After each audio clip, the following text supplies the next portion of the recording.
Go ahead, please. Have a seat. Thank you for waiting, and thank you for joining us. I'm Arthur Herman, Senior Fellow at the Hudson Institute, and it's my distinct pleasure and honor to welcome you to what I promise you will be a not only fascinating, but I think eye-opening discussion today on what we have called the hidden history of World War II, on aspects of the what I'm calling the violent century in Asia, the 20th century, and on understanding in what are, in many cases, little known or little understood aspects of that period of time and of that period of history. Because if it's really true that the past is prologue, then what we will be discussing is the prologue, the larger prologue for events and trends that are unfolding now, today, in Asia, whether we're talking about events in the South China Sea and East China Sea, or if we're talking about events in the Korean Peninsula, events in the Taiwan Straits, the unfolding of conflicts in the Indian as well as Pacific Oceans. All of these, I think, will become clearer in your mind and be better understood as a result of the proceedings today.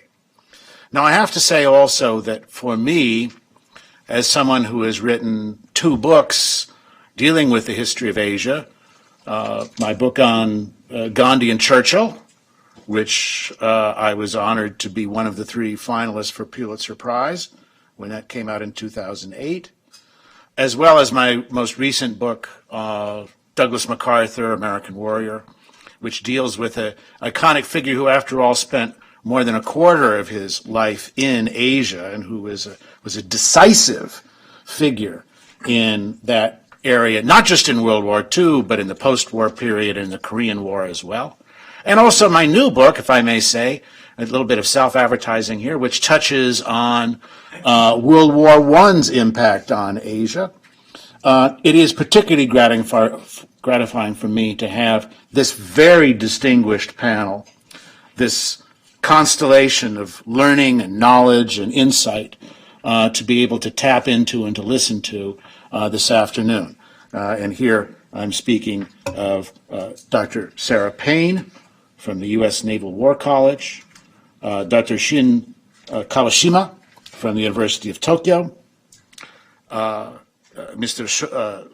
Junichiro Shoji, Dr. Michael Chang, Dr. Edward Dre, and Dr. Daiking Yang. These are going to be our panelists.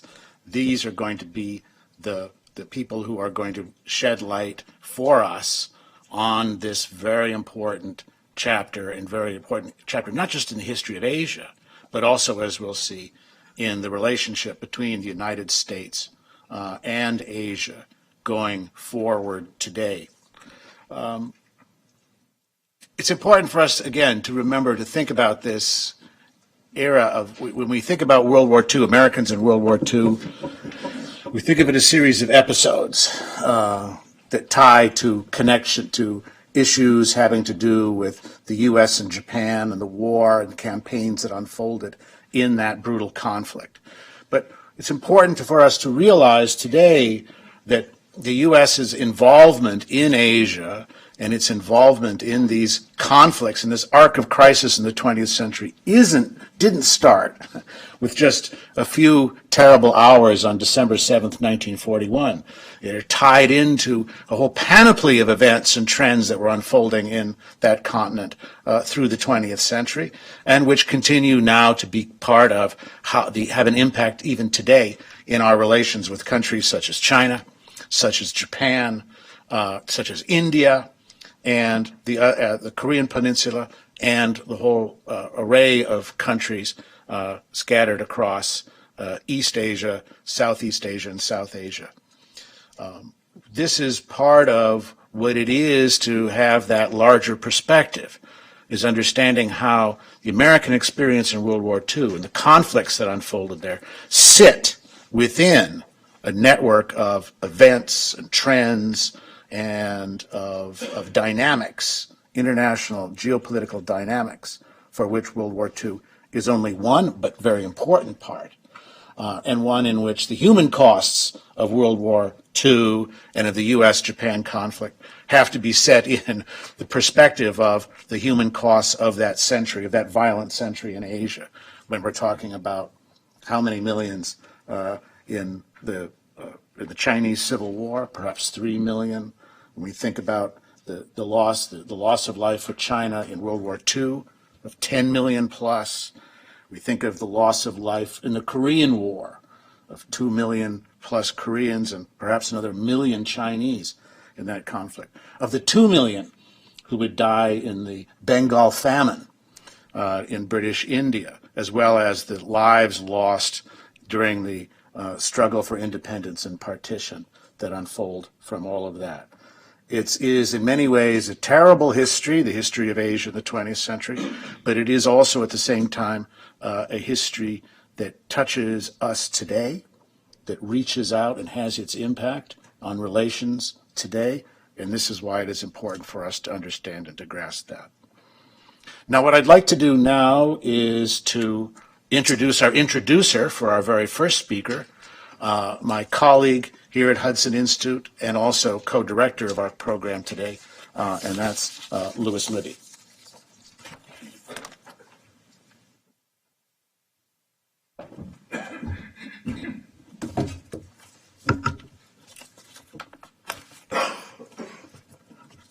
Thank you, Arthur. Thank all of you for coming. I want to thank our speakers, some of whom traveled quite far. God knows what time of day it is for them. Let me also say that last summer, when Arthur and I were kicking around the ideas for this conference, three things came to my mind, and I thought I would mention them here today. The first was a comment by a Foreign Service colleague of mine who used to say that the problem with history in the Soviet Union is that it's very unpredictable. The communists contorted history because it's useful to do so, and because they could for a while. And the temptation to shape the future by remodeling the past remains, which leads to the second of these summer reflections. For the ancient Greeks, the ability to predict the future and to understand the past were literally twinned. Former Secretary of State Kissinger, who has studied some great statesmen in his time and is close to at least one of them, has described the difference between statesmen and ordinary leaders. He writes, "The great man focuses on the relationship of events to each other. The ordinary leader sees only a series of seemingly disconnected events. The great man understands the essence of a problem," Kissinger continues. "The ordinary leader grasps only the symptoms."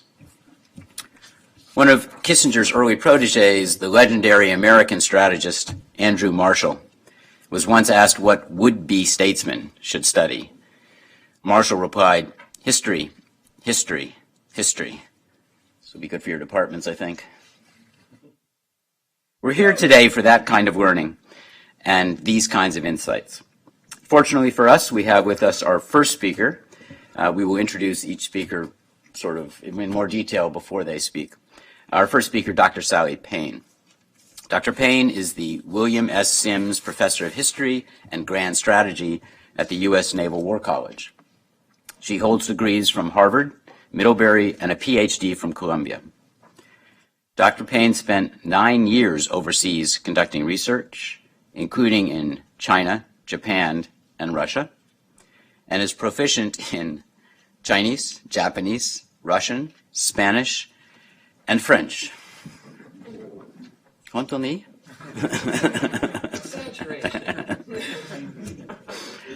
Her most recent book, Wars for Asia, 1911 to 1949, won the Richard W. Leopold Prize, which is awarded every 2 years by the Organization of American Historians.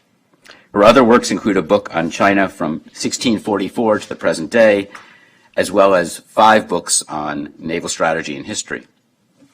Anthony Best, Professor of East Asian History at the London School of Economics, reviewed Dr. Paine's work and complimented her ability to, I quote, recalibrate our historical telescope.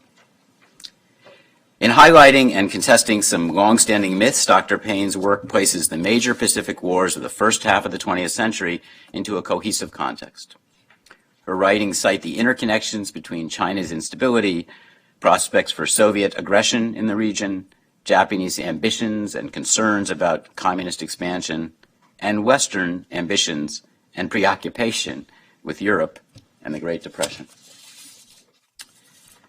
Through Dr. Paine's perspectives, we hope to gain some new and rare perspectives, and if we listen closely, we just may discern the makings of those insights that Dr. Kissinger lauds. So help me in welcoming Dr. Paine.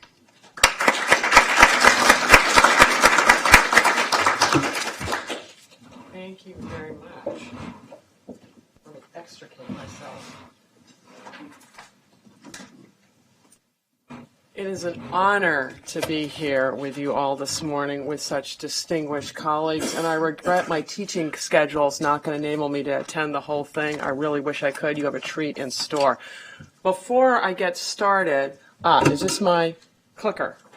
Yes, okay. Before I get started, I want to clarify some terminology and how I'm going to use it this morning. Joint operations means coordinated Army-Navy operations. The operational level of war, the way I'm going to use it this morning, means what goes on in the battlefield. The strategic level of war has to do with grand strategy, and this is what I mean by grand strategy. Strategy integrating all the elements of national power, not just the military, but also economic, diplomatic, spying, whatever you got, integrate it, and it's all in pursuit of the policy objective, which is not the battlefield objective. It is the objective for which the war was fought. Okay. Let's see if I can get going here on my slides, if I can make them advance. Bingo.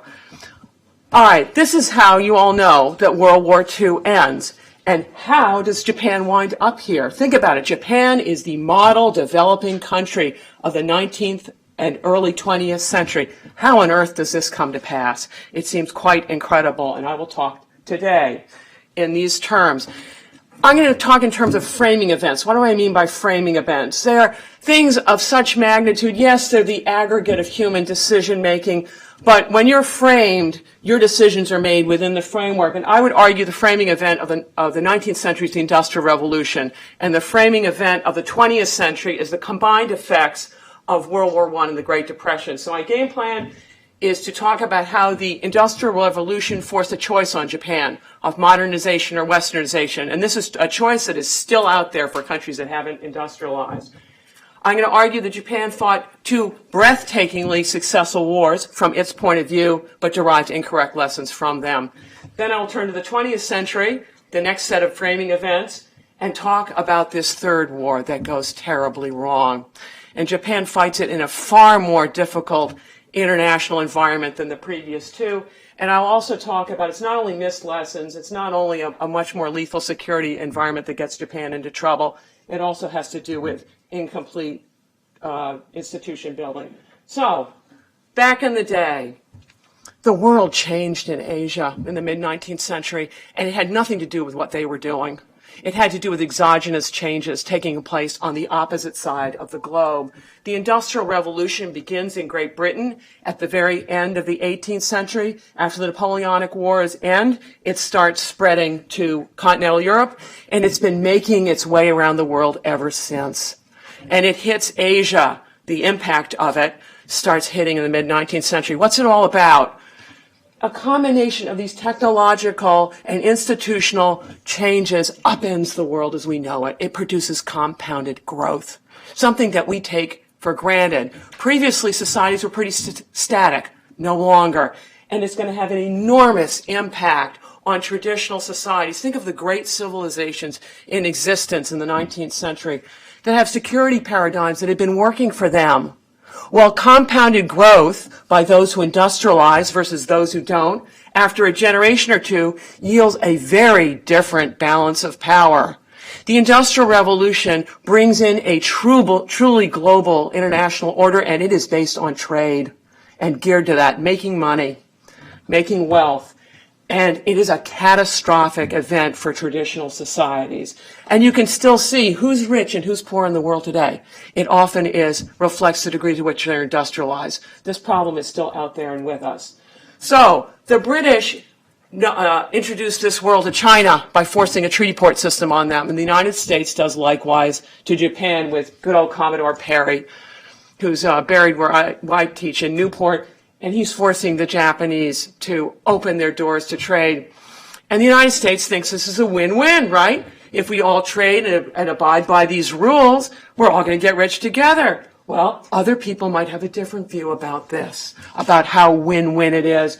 Back to the dock in Tokyo at the end of the war, you have General Ishiwara Kanji. He had been one of the masterminds of the invasion of Manchuria in 1931. And here's what he tells his American prosecutors to try to turn the tables on that. He said, look, Tokugawa Japan believed in isolation and had its doors locked tightly. Then along came Perry, your guy.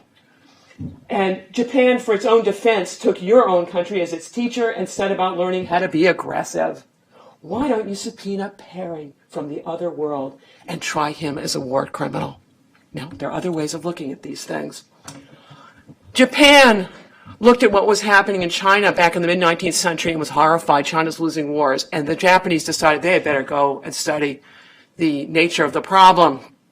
And the people that they sent, this is just the most famous fact-finding mission, the people they sent concluded that Japan's security problem was not simply military and technological. It was also civilian and institutional. And when they asked themselves the question, can we just get away with simply modernizing, i.e. getting just a state-of-the-art technology? Or do we have to westernize as well? These hated intruders, do we have to imitate some of their institutions in order to become a producer and a creator of these modern technologies and not a mere importer of them? And the Japanese at the end of the 19th century conclude the answer is they have to westernize in order to modernize. And they make a very detailed net assessment of their country, their international environment, what their problems are, strengths and weaknesses, and they come up with a two-part grand strategy. They conclude, as they look in their environment, that they have problems all around them. They have an emerging power vacuum in China. Russia says it's going to build a Trans-Siberian Railway. That means it's going to be able to deploy troops in numbers where others can't. And Japan thinks, this is a bid for empire. This doesn't look good for us. And they look around at the great powers of their time. They think they have to become one to protect their national security. And they note, they're all empires or really big countries. We probably need an empire too. Why would we depart from this model? They also note all of this accelerating Western imperialism. So they have a two-phase grand strategy. First, they're going to fix themselves at home with a whole series of institutional reforms, institution building. And during this period of domestic reform, they're going to avoid foreign wars, the opposite of what China does. China resists the West, loses one war after another, and has great difficulty reforming as a result. Japan said that model won't work for us. But as soon as we're done with the institution building, which is impressive, we will then embark on sorting out this empire and get involved with foreign policy. It is amazing what they achieved in the Meiji reforms in one generation. They maintained the policy continuity to implement this. It's impressive. They're the only country that does it. But within days, after they've done all this, they go back to Britain, which is the superpower of its day, an international precedent center, and they say, we need to renegotiate our treaties on the basis of juridical equality. And Britain does it, because there is no reason not to. Japan has a full upset of legal institutions. Japan gets rid of the unequal treaties at the end of the 19th century. China's not going to do it until mid-World War II. It's a big difference. Okay, within days of treaty revision, Japan is off and running on its foreign policy, firing the opening shots of the first Sino-Japanese War, and it fights a second war within the decade. It's going to fight a series of 3 wars to stake out its empire and to contain Russia, whose imperial ambitions they see as a direct threat to their own. These 2 wars work out really well from the Japanese point of view. This one, the third Sino-Japanese War, brings down the empire. What happened? All right, back to the first of the 3. Think about Korea. It has been a crisis point in international relations for 125 years. And this is because it sits at a grinding point, the battleground among three very powerful neighbors, China, Japan, and Russia. If you're Korean, it's been a tragic location, the battleground for others. End of the 19th century, Korea suffers from the largest peasant uprising in its modern history, the Tonghak Rebellion. The Korean government calls in China to help them. China is suzerain. And the Japanese use this as a pretext to declare war and start getting the empire that they want. The first Sino-Japanese War is fought in two sets of key battles, two pairs of key battles. The first pair occurs within a week of each other in September 1894. What happens? The Japanese defeat the Chinese at Pyongyang, and the Chinese flee all the way back to their side of the Yalu. This yields the Japanese their objective in this war, which was Chinese out of Korea. In addition, the Japanese defeat the Chinese Navy at the Battle of the Yalu and get command of the sea. Why? Because the Chinese are not interested in fighting any more naval battles with Japanese, and they hightail it to port. Over the winter of 1894, the Japanese then are looking at the future balance of power of Asia, and they want to eliminate China's state-of-the-art fleet. China has no fleet. It cannot project its power overseas, right? So they blockade that fleet at Weihai Wei, conduct a joint operation where the army gets in behind the harbor and takes the shore guns and sinks the fleet. Note, this eliminates Chinese naval power until our own day. It is only in our own day that China has been rebuilding the fleet lost in this war. This war has significant strategic consequences. Think about it. Little Japan compared to China. It defeats the greatest land power in Asia. China has held the balance of power for time immemorial. Not anymore. Notice, it also validates Japan's very controversial Meiji reforms. They had not been popular among Japan's population, but now they see the advantages. And it greatly increases the prestige of the military and particularly the army. And this is going to begin setting a bad trend line. Regionally, Japan replaces China as the dominant power. It is the beginnings of the Japanese Empire, right? They got the pescadores in Taiwan. This is the origin of the two China problem. It begins now. Internationally, Japan becomes a recognized great power. My proof? The Anglo-Japanese alliance, 1902. Britain has exactly one long-term alliance between the Napoleonic Wars and World War I. This is it. In addition, all of a sudden the Russians are seeing the Japanese in a very different light as a rising power on their vulnerable Siberian frontier, and this ushers in a Russian-Japanese arms race and an unprecedented redirection of Russian foreign policy away from Europe, where it always had been, to Asia, with all sorts of things for the future. The Russians decide to run the Trans-Siberian Railway. You know it runs today. It's on the northern bank of the Amur River, but in this period, that doesn't get built until World War I. In this period, Russia runs it straight through Manchuria. It's going to stake out its claim to empire, and the Japanese do not like this. Meanwhile, the Chinese don't like it either. They're sick of Westerners in their country, and it leads to the Boxer Uprising. The Boxers want all Westerners to get out of China, and they want to kill anyone who remains. And as part of their game plan in Manchuria, they are tearing up these railway lines laid at such great expense by the Russians. So the Russians deploy over 100,000 troops. It's a lot of people to deploy to take Manchuria. And then they refuse to leave. And this is where problems come. Japan wants to trade Japanese influence over Korea for Russian influence in Manchuria. Russians aren't interested because they're thinking they'd like Korea too.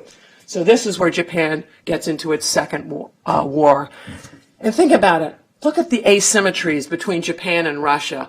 Russia is so much larger. Its population is so much larger, a much larger army. If you do the measures of the emerging industrial world, Russia beats Japan on all these statistics. Doesn't faze the Japanese. They fire the opening shots of the Russo-Japanese War, and they follow the same path of the first Sino-Japanese War. They send 3 armies up Korea and then deep into Manchuria. They have to keep one army besieging Port Arthur with their navy there. Why? Because they cannot afford to let Russia's fleet, Far Eastern fleet, out of port because it could interfere with Japan's sea lines of communication. If Japan has no sea lines of communication, it can't get anywhere. They're stuck at home. And then the final big battle is at Mukden. When this happens, Japan is out of troops. If there is another battle after Mukden, Japan loses because Russians are constantly sending people in theater. Japan has nobody left. But lucky for Japan, there is a revolution breaking out in European Russia. When the Japanese sink or commandeer the Russian Navy almost in toto at the Battle of Tsushima, it goes viral in Russia. So exhaustion of different types are forcing Japan and Russia to the bargaining table. Again, there are enormous strategic consequences of this war. Think about it. Japan, resource poor, population constrained Japan, defeats the largest land power of Europe. It was unthinkable before this war. Russia is forced to remove its troops from Manchuria, the original war objective, and Japan gets even more. It gets not only the sphere of influence that it wanted in Korea, but it's again validating the westernization program at home. That's very important for government stability. And it gets better. The Japanese get the southern half of Russia's really expensive railway concessions, and they get that big naval base at Port Arthur. So although people say, oh, the Japanese didn't get a monetary indemnity out of this thing, well, actually they got a huge indemnity in kind. It's called all those railways, which cost a lot of money to build. Again, Japan is the dominant regional power in Asia. And the Russians are much chastened, and after this, they signed a series of secret agreements with the Japanese, delineating their spheres of influence in Asia so that Russia can get back to business, which would be in Europe, which is spiraling into a world war that is going to take down the Romanov dynasty of Russia. All right. Japanese officers draw some flawed lessons from these wars that are going to have incredibly pernicious effects when they start applying them to the Second Sino-Japanese War. They draw a flawed operational lesson. Their idea is that willpower is the trump card in military operations. Yeah, willpower is important, without a doubt. But the Japanese think that their indomitable will can solve all problems. And when they examine these many siege assaults on Port Arthur, this is during the Russo-Japanese War, the lesson the Japanese draw is if you send enough men at the problem with enough willpower, they will overcome all obstacles. I believe the real lesson that eluded all military observers at the time, not just Japanese, but all of them, including all the Western ones, is if you send a bunch of men up against entrenched positions with barbed wire and oncoming machine gun fire, you're going to lose a lot of people. This would be hearkening of what the new world war to come was going to be like, but no one saw it at the time, least of all the Japanese. And because the Japanese think willpower is going to do it for them, they're overlooking the weapon systems that they cannot possibly afford. They're exaggerating the abilities, the possibilities of what their own personnel can achieve.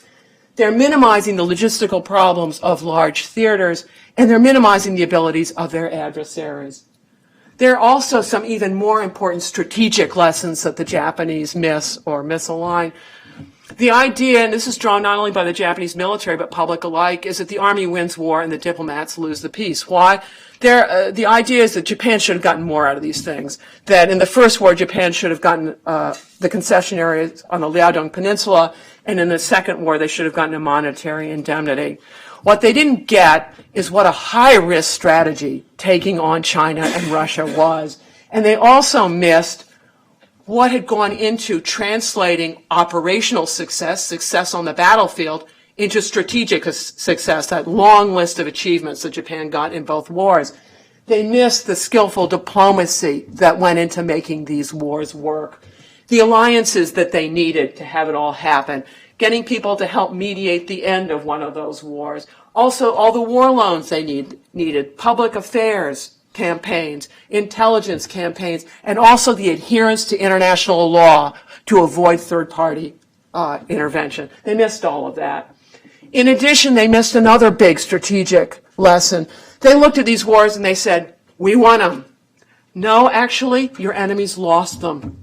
It wasn't what Japan had done so right, and Japan had done so many things right, but rather, there's another way of looking at it, is what have your adversaries done wrong? Qing China and Romanov Russia were actually cooperative adversaries in the following sense. Neither of them leveraged their great strengths, nor did they target Japan's pretty obvious weaknesses, like those sea lines of communication. If Japan can't cross the sea, it does not get to theater. So if you target those sea lines, it would be a good way of halting the Japanese.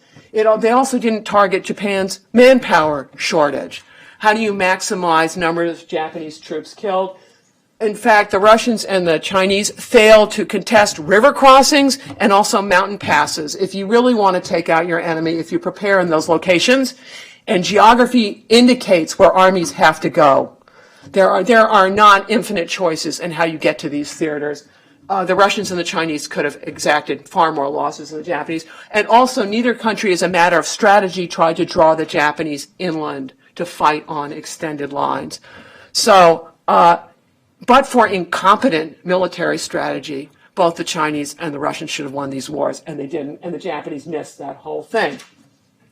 And then there's another absolutely fatal error of misassessment of oneself about whether Japan was a maritime or a continental power. You have this general, Admiral Yamamoto Gombei, who's looking at Japan's island geography and says, look, the Navy should be the dominant service. Sure, we got an empire, but in wartime time, we can dump the empire. We don't really need it. It's not essential for Japanese security. You can imagine what the Army thought about that. And so there's a big Army-Navy fight. This is actually taking place on the eve of the Russo-Japanese War. And what they decide is they're going to have separate general staffs, and it's going to start a trend line of greater and greater divisions between the Army and the Navy. This man, Admiral Sato, was one of the most well-known naval experts in Japan because he published his book in 1908, which were his lectures that he gave at the Japanese Naval War College. And here's his take. Among the powers in the world, there are only 3 countries that can defend themselves primarily with navies. They're the UK, the US, and Japan. And this yields a very different security paradigm if you follow it. Predictably, Marshal Yamagata disagreed. He is the man who draws up the war plans for the first Sino-Japanese War and the Russo-Japanese War. In fact, he's already coined this phrase that Manchuria is Japan's absolute lifeline. And this man, General Terauchi, who at the beginning of World War I-ish, is running Korea. He's the one who comes up with the idea about an Asian Monroe Doctrine. And just like the United States with President James Monroe in 1823, when the United States tells the rest of the world to stay out of Latin America, Japan is going to try to tell the rest of the world to stay out of Asia.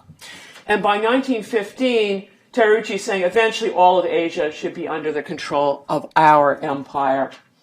And then when you get into the 20s, you have the government pursuing a Japan first policy and trying to incorporate Manchuria and Mongolia into the Japanese empire, and this is going to guarantee Chinese hostility. And General Tanaka, who's then prime minister, he said Japan should free itself from previous conditions of being an island and develop its national future as a continental power. He misses both Japan's great strength and its great weakness. Its strength is its moat. It is not easy to get to Japan. That means it has sanctuary at home under most conditions. On the other hand, he misses a great vulnerability. Japan depends on imports to survive, can't even feed itself. And trade does well in peacetime, not in war. Meanwhile, in the 20s, the Navy is initially going along with arms limitation treaties, but gets increasingly upset about this. And the upshot of a big domestic brouhaha is that the military is going to get the right of supreme command to veto any cabinet decisions that have anything to do with the military. This man, Admiral Kato, who signs the 1922 Naval Arms Limitation Agreement, has a different view. He says, look, national defense is not a monopoly that belongs to military men. you can't fight without money. And even if we can match the United States in terms of military power, where are we going to get the money to do this? So therefore, it's insane to fight the United States.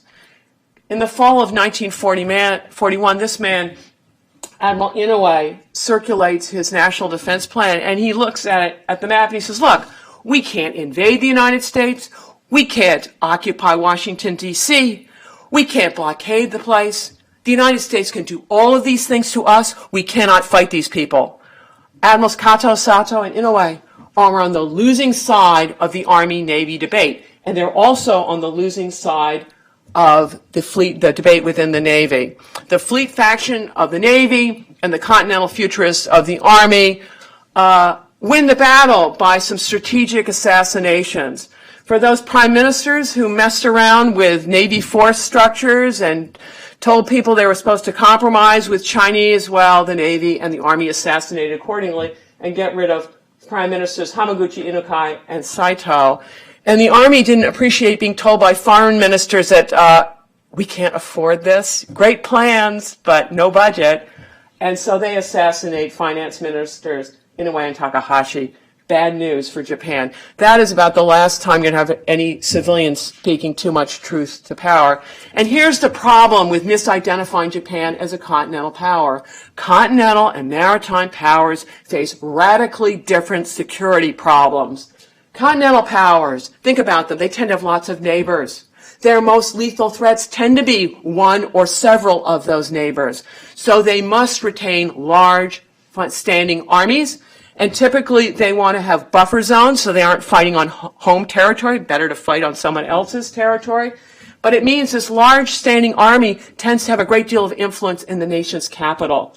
And armies of this sort will probably want government programs that are going to fund the army and conduct foreign policy in a way that is good for the army, and this means they often gravitate towards state planning. The maritime world is different. For those countries that can have a maritime security paradigm, they don't have to spend money on all of that big army because it's very difficult to invade them. And this allows them to focus, instead of spending money, on making money through trade, which they do. And the Navy is about protecting those sea lines of communication to get the trade through. And if anyone tries to invade them, that Navy is meant to gun them out of the water. But it is all about leveraging not only the military, but the economic and diplomatic elements of national power. This world requires lots of allies to make it work. And in fact, there are two different global orders that are at play here. The continental world order is negative sum. Why? The loser in these fights for territory loses the territory, but the guy who gains it gains damaged territory. It is lost in the fighting. This world order it's ancient. It comes pre-industrial revolution, when prior to the Industrial Revolution, money and power were a function of land, right? Land produced agricultural commodities to be sold and the peasant conscripts to put in your armies. This is where it originates. But this continental order is all about spheres of influence and these negative sum disputes. And money is destroyed at a really rapid clip. The maritime global order is positive sum. Why? Because it's about economic growth. Anyone can join in and have economic growth. But it requires freedom of navigation to get the trade through, free trade, and a whole bunch of international institutions and laws that govern how we interact with each other. The maritime global order has lots of allies in it. Continental one doesn't have too many in it at all. And if you want to see the continental thing in action, think Aleppo, right? That devastated city. That's how it works. All right. So the Japanese wind up defining their country as a continental power, and it leads to all sorts of problems. Getting down to no more grand strategy, but you're going to get down to a single instrument of strategy, which will be the military, and this false belief that operational and strategic success are the same things. All right, the next framing events are the Great Depression and World War I and the Great Depression. But let me tell you a little bit what's going on in China. Remember, the Qing dynasty falls in 1911.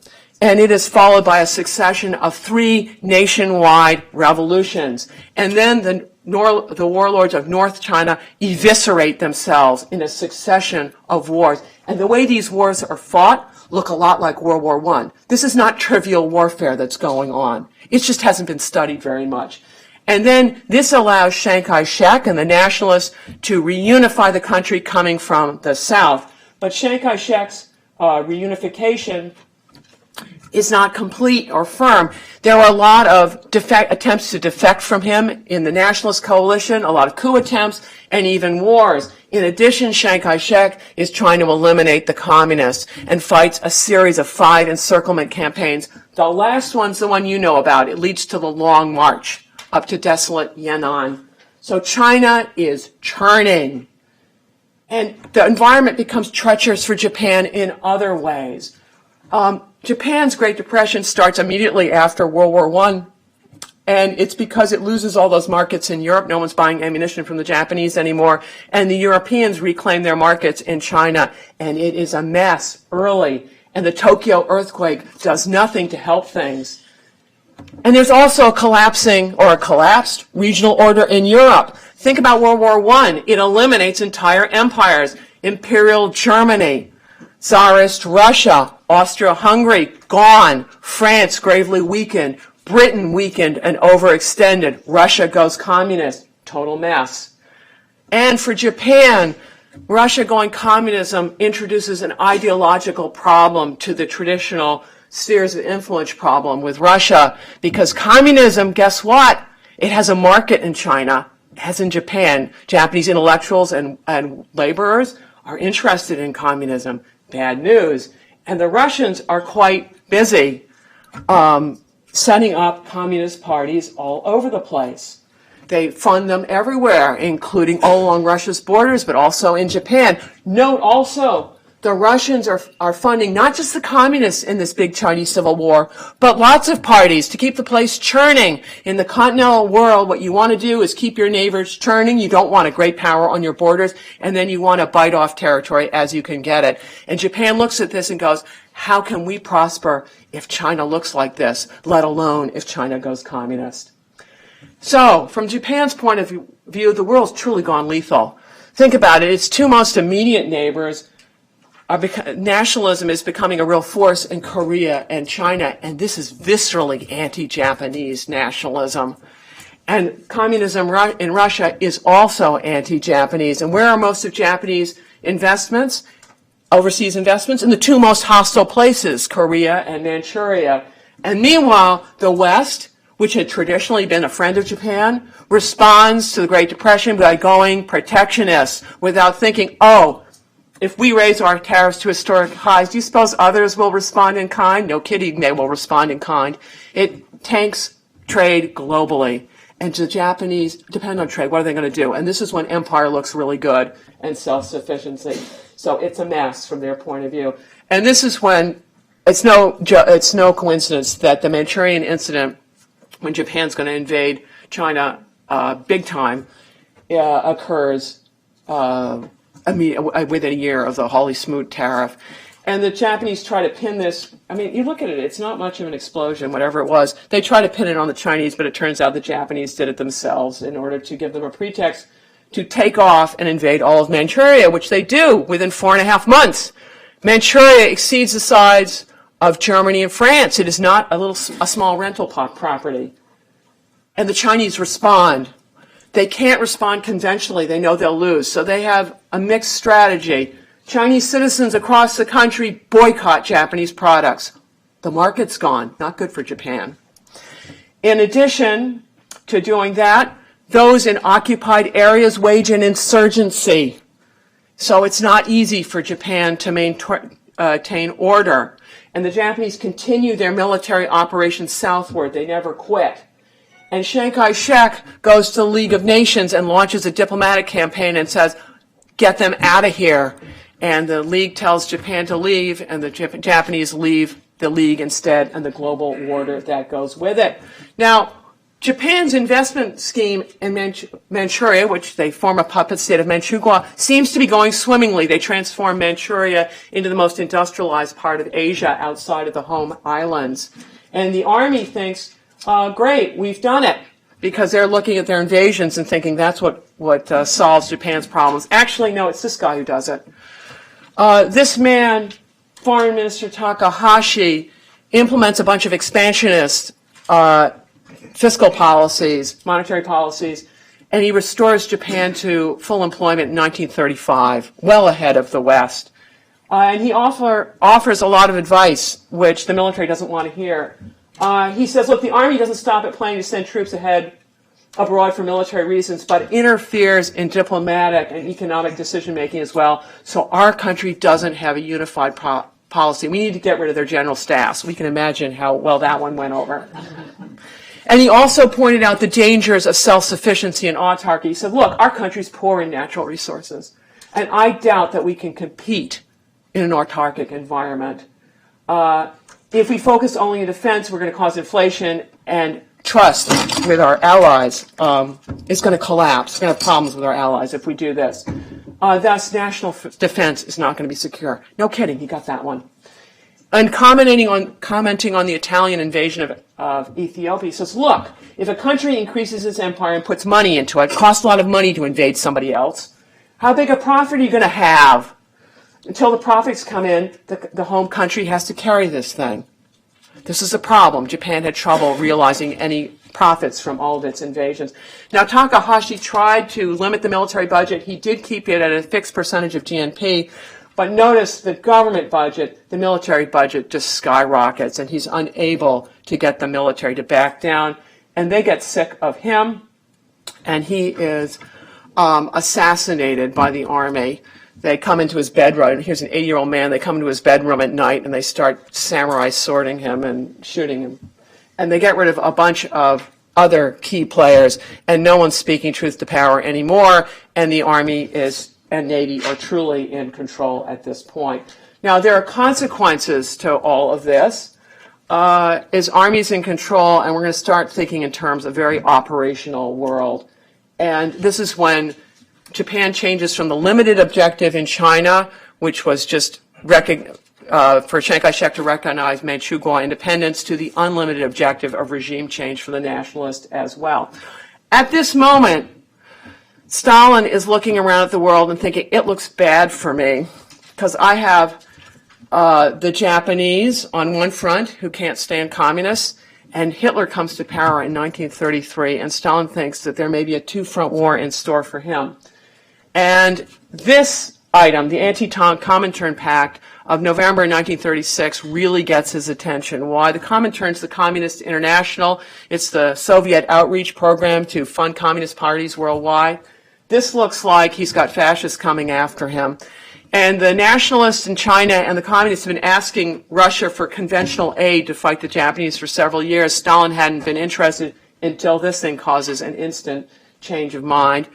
And so he provides that conventional aid. And so the next time there is a dust-up, instead of backing down, the nationalists escalate, and then the Japanese are apoplectic. And this is when you have this major escalation in 1937 of Japanese pouring down the Chinese coastline and up the Yangtze River. And the nationalists and the communists of China think that in addition to this conventional aid, the Russians are going to send troops as well. They don't get it. Once they're in, Russia's out. Russia's not going to be fighting a two-front war. China is going to deal so that Russia doesn't have to. Lots of Chinese die. Okay, so if we look at the world from Japan's point of view, it's a much more lethal international security environment now than when it fought its two successful wars. The adversaries are no longer cooperative, the neighbors are angry, the allies are preoccupied elsewhere, the economy's a mess, and the genius generation is dead. And the genius generation had trouble agreeing with each other. They had very vigorous disputes, but they couldn't agree on how to institutionalize their status, so they didn't. The Constitution doesn't mention the Genro, the founding fathers of Japan.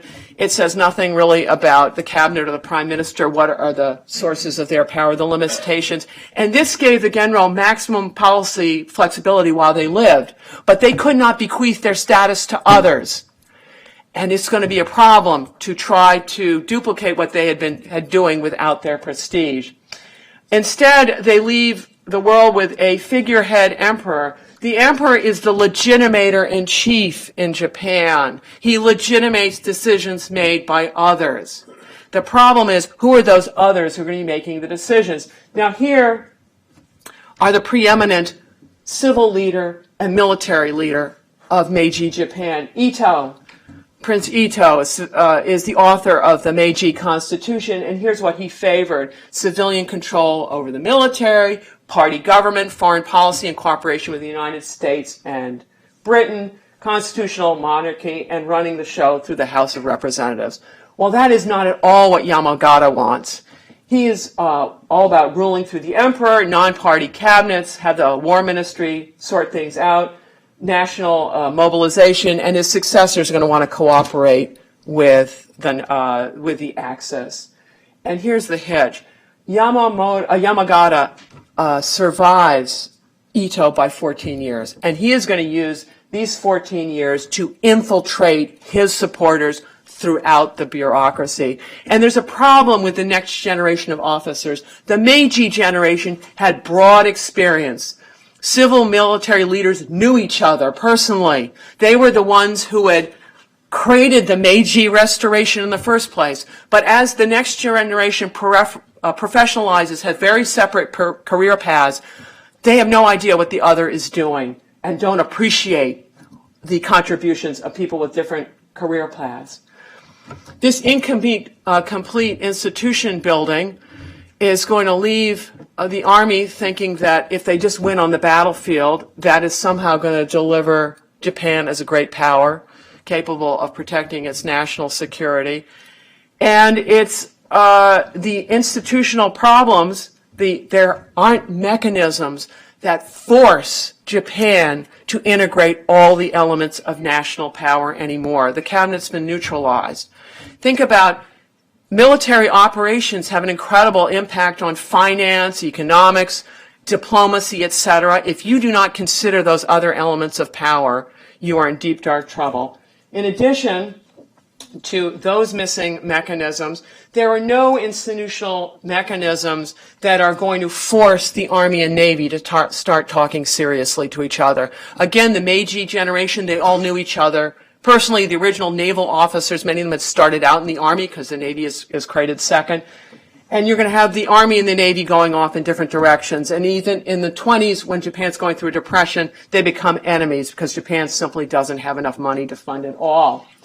So, the most stovepiped career, it could be argued, is that of Army officer. At least some of the civilians who were left were diet members and other things. But the Army is just incredible in Japan in this period. And you can see General Tojo, Prime Minister Tojo's, look at how many cabinet posts he operates. I mean, it's like, he is the cabinet. This is a problem for executing strategy. You may think it's great because no one argues with me, but you don't hear the counter-argument. You can get yourself into deep, dark trouble. And this is the consequences of all of this, right?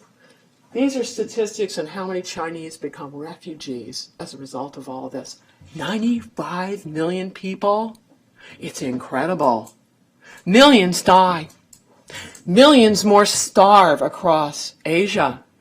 And Japan's neighbors have neither forgotten nor forgiven all of this. Think about the strategic effects of military operations. Japan's neighbors still haven't gotten over it. Are we down to great-grandchildren now? It's incredible. All right, so that is my explanation of why 2 wars go well and why a third doesn't go so well, and the importance of thinking about strategic effects of military operations. And so thank you for your attention. I got to pick one thing up.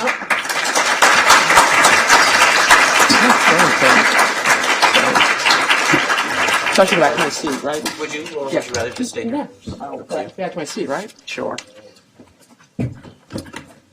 So now we'll turn for some questions, either from our panel or from the audience. But the first question I think I have to award to my colleague who has a key to my office. So, Arthur, you're first. I know all your secrets. Exactly. Do you want to bring the microphone around? So we can make sure everybody... Thank you very much. That was really covered a lot of ground and really sort of helped provide a kind of deep background for many things that we'll be talking about here for the rest of the conference. One quick observation and then a question. The quick observation, you mentioned the fact that the Western observers of the Russo-Japanese War missed a lot of the key lessons to be learned from that, really the first sort of modern, you could even say mechanized land warfare. I would note, and I'm sure you're right, I would note that one of those observers was Douglas MacArthur's father, Arthur MacArthur. And one of the things that he focused on, he arrived at the Battle of Mukden right after the battle had been fought. And one of the things that he became focused on and almost obsessed with was the enormous firepower could be generated from the machine gun. And in fact, he writes a highly technical manual on the use of machine guns. And I often wonder if Arthur MacArthur had not retired and died in 1912, but it had been in a position when the U.S. was getting prepared for World War I, if he would have thought about some of those lessons differently. Interesting what if. Now my question. As you know, many historians point to, where did Japan go wrong? In what was the road that was taken, and where was the fork? Many of them point to the suspension of the Anglo-Japanese alliance in 1922 as an important watershed moment. What's your evaluation? Do I need to press anything here? That's certainly an issue, and the United States also failed to. What do I need to do? That's what I was wondering. Yeah, that's definitely an issue, but the United States also failed to build up its Navy. Navies are about negative objectives. They're preventing other people from doing things. When you're successful in a negative objective, nobody notices, right? The bad thing doesn't happen. So it's hard to prove that you do anything. We did not build up our Navy, and that may be an element of it. But I think the really big issue is, my lesson is, don't let the global economy tank. The Great Depression. If you do, those countries that are truly desperate, the United States is a really wealthy country. We seem to muddle through one way or another. But we're not the only person on this planet, only country, and others get desperate. And if they go to war, it may affect us in a really big way. And as expensive as it is preventing wars and having the institutional structures that do that for us, wars themselves are far more expensive. So, and apropos Douglas MacArthur and his dad, a colleague, Nick Murray, has written all about going after entrenched positions. It was known that it was costly, but everyone thought that you could always get away with it. They never anticipated you get stalemated doing it. You're not going to run out of men in the conscript army. That's what they thought, except Britain did. Yeah. Sir, would you wait for the microphone and state your identity? I'm Michael Yehuda, former professor at LSE in London and now at George Washington.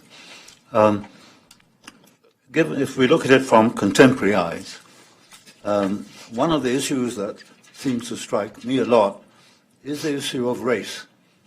The Chinese always talked about the Japanese as kind of dwarfs, and they still do. Yes. The Europeans tended to look down on them as well. And how far was that a big factor in terms of readiness to learn lessons or not? I've never studied that explicitly, and I would imagine that would be very difficult to document. We all have prejudices, right? And let's take all my bad assumptions. If I knew they were bad, I would change them, but I don't. So I'm going to go forward. And since I don't even know that they're bad assumptions, et cetera, we call people racist, but they don't think they're racist. They think whatever they think is the way the world is. So I don't know the answer. I think it's very difficult to document. But certainly racism in combination with nationalism is a really heady cocktail. Gets people to do all sorts of things. But I can't document that. Question at the back, please. Robert Bible. Comment on, please, on influence of Theodore Roosevelt's pushing himself into the Russo-Japanese War and the influence that had on the Japanese for the next 30 or 40 years. Sir, he did not push himself in. The Japanese pushed him in before they even started the thing. This would be the American view, that surely we made all the relevant decisions. Wrong. Ito Hirobumi, he got his son-in-law, who was a graduate of Cambridge, to start working on people in Britain if it went that way. And then he went for Harvard graduates, there weren't too many of them in Japan, to have them available in Washington to telephone Roosevelt when the time came. And like many Americans, I'm sure Roosevelt wanted to be important. And he gets a Nobel Prize out of it, so it couldn't have been a bad deal.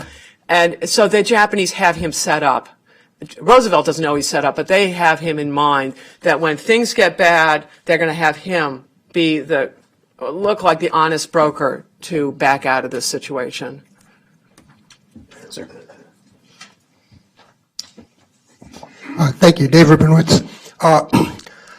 Based on your very clear explanation of the lessons that should have been learned from the Japanese exploits, I was wondering what would be your elevator talk advice to the next administration? I work for the Navy, and you noticed on my first slide it said all my opinions are my opinions, right? It's up there, right? What I say has nothing to do with anyone but right here. Okay, so now we've established that. Clear? The global order, all these institutions, the UN, the World Trade Organization, there are so many of them.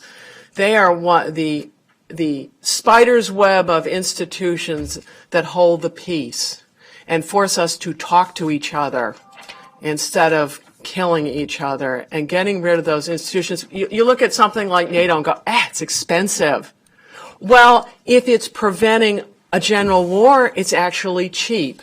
And I think that my generation has forgotten what we're preventing and the costs of what we're preventing. And we all think, no one will ever toss a nuke.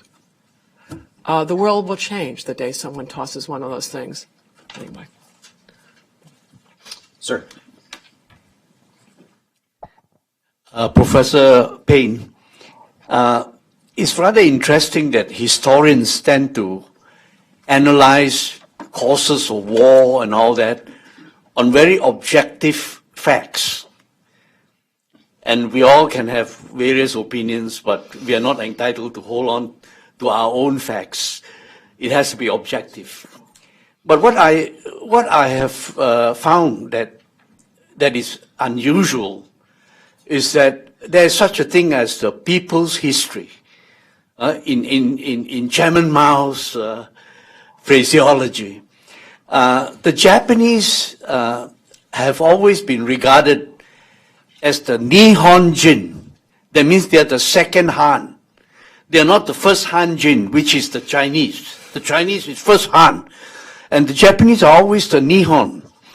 And I wonder, Professor, whether in your historical research, have the Japanese founded the war against the Chinese based on the fact that they have always been regarded as inferior? They are the second Han. They are not the first Han. I think that people the world over have treated other people as inferiors. I don't think that's a characteristic of any one particular country. I think it's a characteristic of the human condition where we denigrate each other. I think the Chinese, when they are being bitter about what happened to Japan, and there's much to them from Japan, and there's much to be bitter about, ought to consider their own minority peoples who have an equally bitter tale. Talk to a Tibetan or a Muslim or even a Manchu about what has happened to them. And I think what it will do is put us on a much more equal plane instead of saying, I come from such and such a country, I occupy the moral high ground, to understand that we can share the low ground together. I was wondering whether the Japanese, in their history, have developed the idea that because they I can't answer that. I'm no expert who can talk about the Japanese and their history. It's beyond my expertise. Just like in Rome, have slavery with your own race in Rome until the Anglo-American period, when slavery was between the whites and the Africans.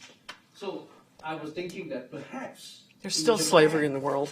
Perhaps in Japan, the Japanese developed this war against the Chinese, motivated by the animus that they are the second hand, they are not the first. So we may be running a little bit towards the next presentation. We'll take one more question if we could. John Carlin, I've always thought it a failure of strategic thinking that we can't find a way to theoretically as well as actually combine the notion of a maritime and a continental strategy. Certainly in a way we did this in the Cold War. Your page, positive sum, negative sum, suggests that they are in opposition. Not necessarily, maybe. There was so much to talk about, and I just packed a lot of things in. But when I look at what I think is fundamentally a maritime order, the only reason I even think this way is because just by sheer chance I wound up working at the Naval War College where these problems are studied. My background is in two great continental empires, Russia and China. So it forced me to think in other ways. What I think is you got the British Empire, and what they do is they train barristers all around the world.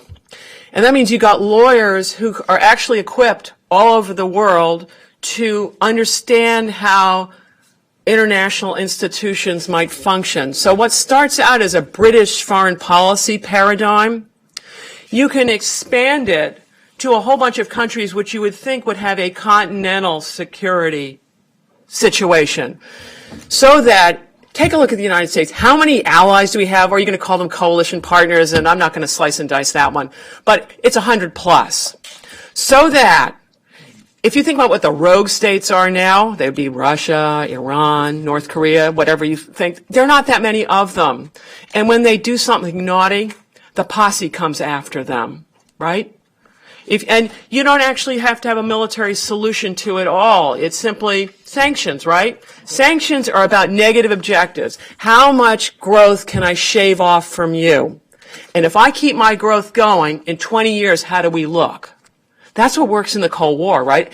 Russia was into its suicidal own economic policies, but then when you cordon them off, it has a multiplier effect. So when I look at this maritime order, I'm convinced, this is just me, and I could be dead wrong, is that our global order has a maritime origin. It is now expanded to many formerly people in continental positions, and that if you play by these rules, your country can grow. And P.S., if you're a small country in this system, just because you're Holland doesn't mean someone can go beat you up. You get frozen out of the system. But anyway, that's my take on what makes sense to me. But who knows? Do you want to put us back on schedule?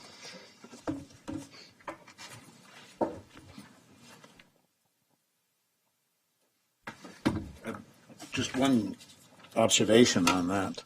And by the way, many thanks to our first speaker for a wonderful presentation. Thank you again.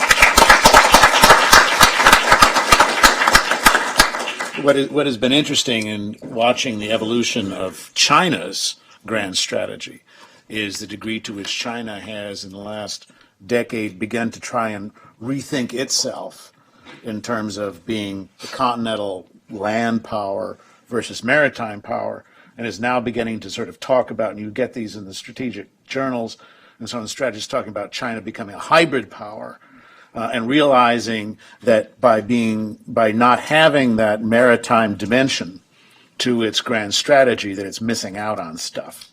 And in fact, that this is a new way to think about China's dynamics in dealing with the outside world. Interesting point of the issue of how one becomes, if it's possible to become a hybrid land and sea power at the same time.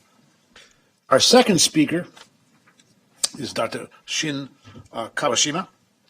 Dr. Kawashima is a professor of international relations for the Graduate School of Arts and Sciences at the University of Tokyo, and a senior fellow at the Institute of International Policy Studies.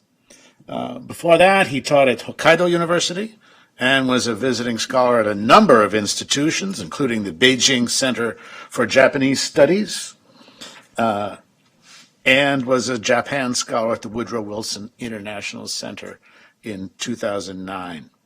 He's an expert in Chinese diplomatic history as well as the history of radio in the East Asia, in the issue of networks and communications, I'm sure, very much reflected in his work. His very first book, The Formation of Chinese Modern Diplomacy, was published in 2004 and was awarded the Suntory Academic Prize. I'd like to think that what that prize would have been as a bottle of Suntory whiskey, but that you'll have to tell me if that was in fact the way it works. Dr. Kawashima also, I note, received his PhD from Tokyo University in 2000. And those of us who received PhDs in the mid-'80s can think of him and now think of him directly as a young scholar working in this field and in this direction.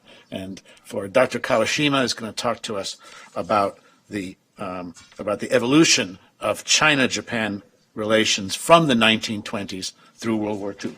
Dr. Kawashima.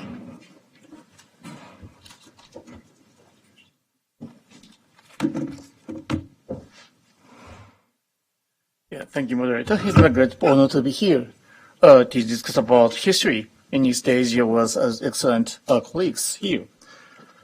Actually, we arrived yesterday, so I'm now fighting with the jet lag problem, maybe.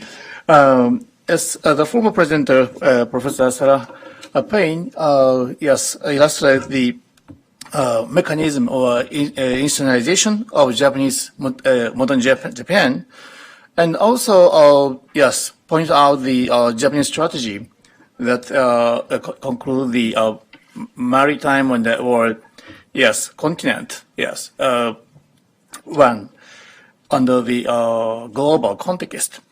However, maybe my presentation is focused on the bilateral Sino-Japanese relations and the East Asian history.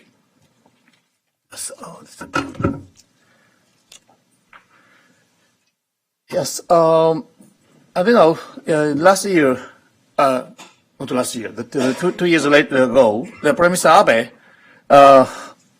announced the so-called Abe Statement on August in 2015.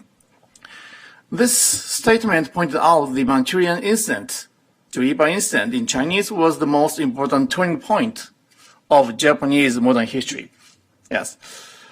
The announcement said that after this point, in 1931, Japan changed to be more negative and challenging to be the trend of anti-war or anti-colonialism that were adopted by the Western powers at the time. Actually, in the context of the modern East Asian history, 1931 is the most important turning point, that's right. However, for example, from the Koreans' point of view, 1931 is not so important, actually. For Koreans' point of view, 1910 is the most important because the so-called annexation of Korea by Japan was done in 1910. Then how about China? Yes, that's right.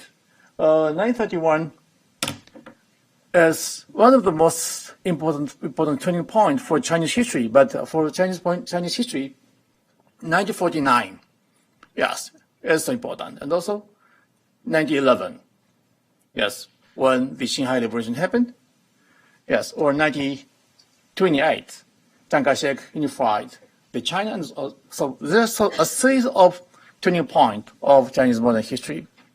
So how about the Sino-Japanese relations? This is the point of this presentation. Yes, as I said, 1931 is a big point, yes. And also 1937 is also a big point.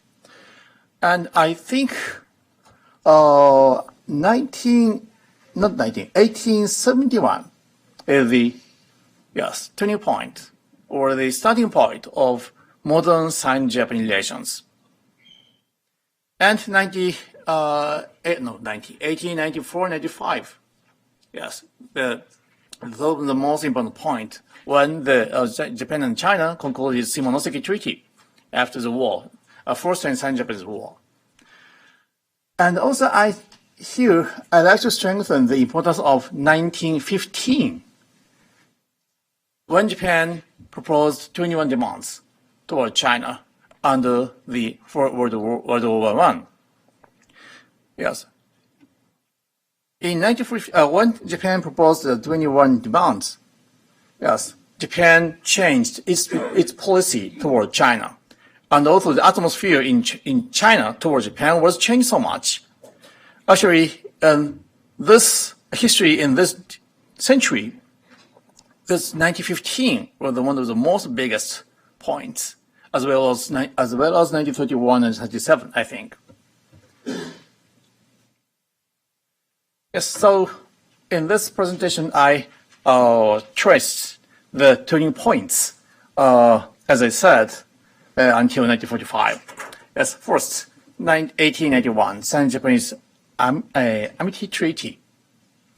As you know, at the Edo era, Japan made a trade with China at Nagasaki port and through Satsuma and Ryukyu and others. And after Japan opened the port at Nagasaki, Kobe, Yokohama, and Hakodate in 1859, and a major restoration was made in 1868. It was past 3 years after the major restoration. In 1871, Japan concluded the Sino-Japanese Amity Treaty in 1871. Under the initiative of Lee Ho-jan on the negotiation. Actually, Japan proposed so many some documents, the manuscript of the treaties. However, Chinese side, Qing dynasty, rejected again and again. Basically, the manuscript or documents of the Chinese side was adopted by both sides. This is the starting point of the modern China-Japanese relations, I think. This treaty is very, very interesting. First of all, this treaty was the equal treaty, not unequal. This is the first.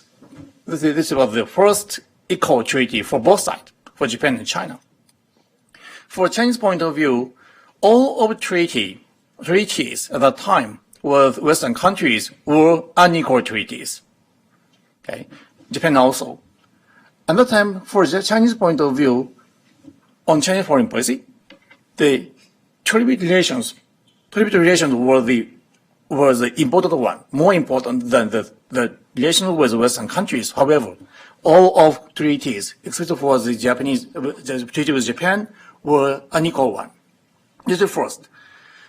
So, Qing's consuls also enjoyed a consular jurisdiction in Japan. Chinese people in Japan also enjoyed extraterritorial rights in Japan.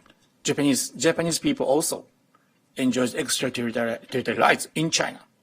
So the treaty was equal. Secondly, the treaty also decided that traffic documents between Japan and China had to be written in Chinese, not Japanese, Chinese. If Japan used the Japanese documents, Japan had to prepare the Chinese version. Yes. So the language point of view, this treaty was not equal, I think. Actually, the Chinese side has a superior than Japan.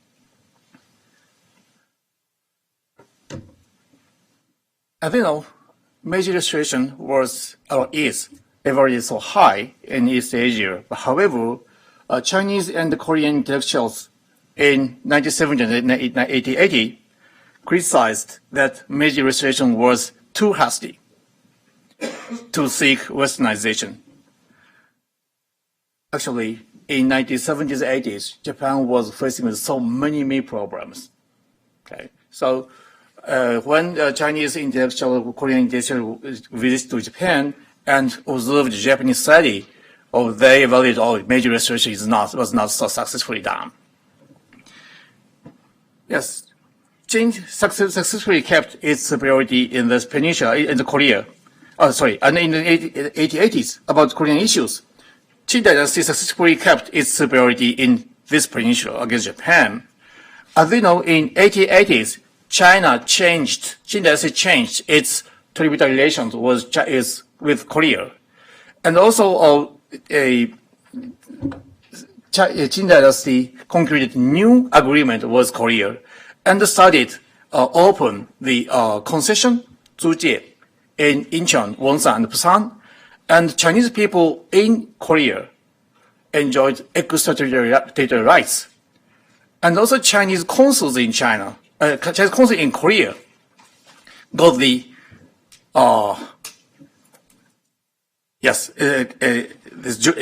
rights of jurisdiction in Korean Peninsula. But Korean people in China did not have such rights.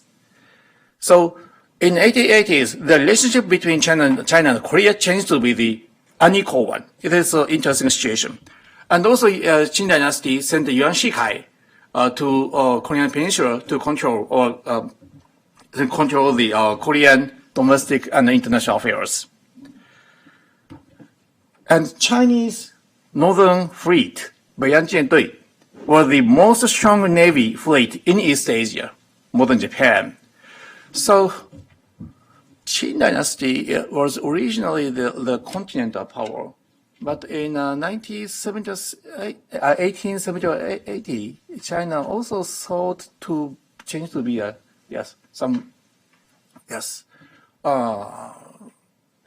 maybe not maritime power, but China changes also build the strong navy fleet and also maybe sought to be a maritime power at the time.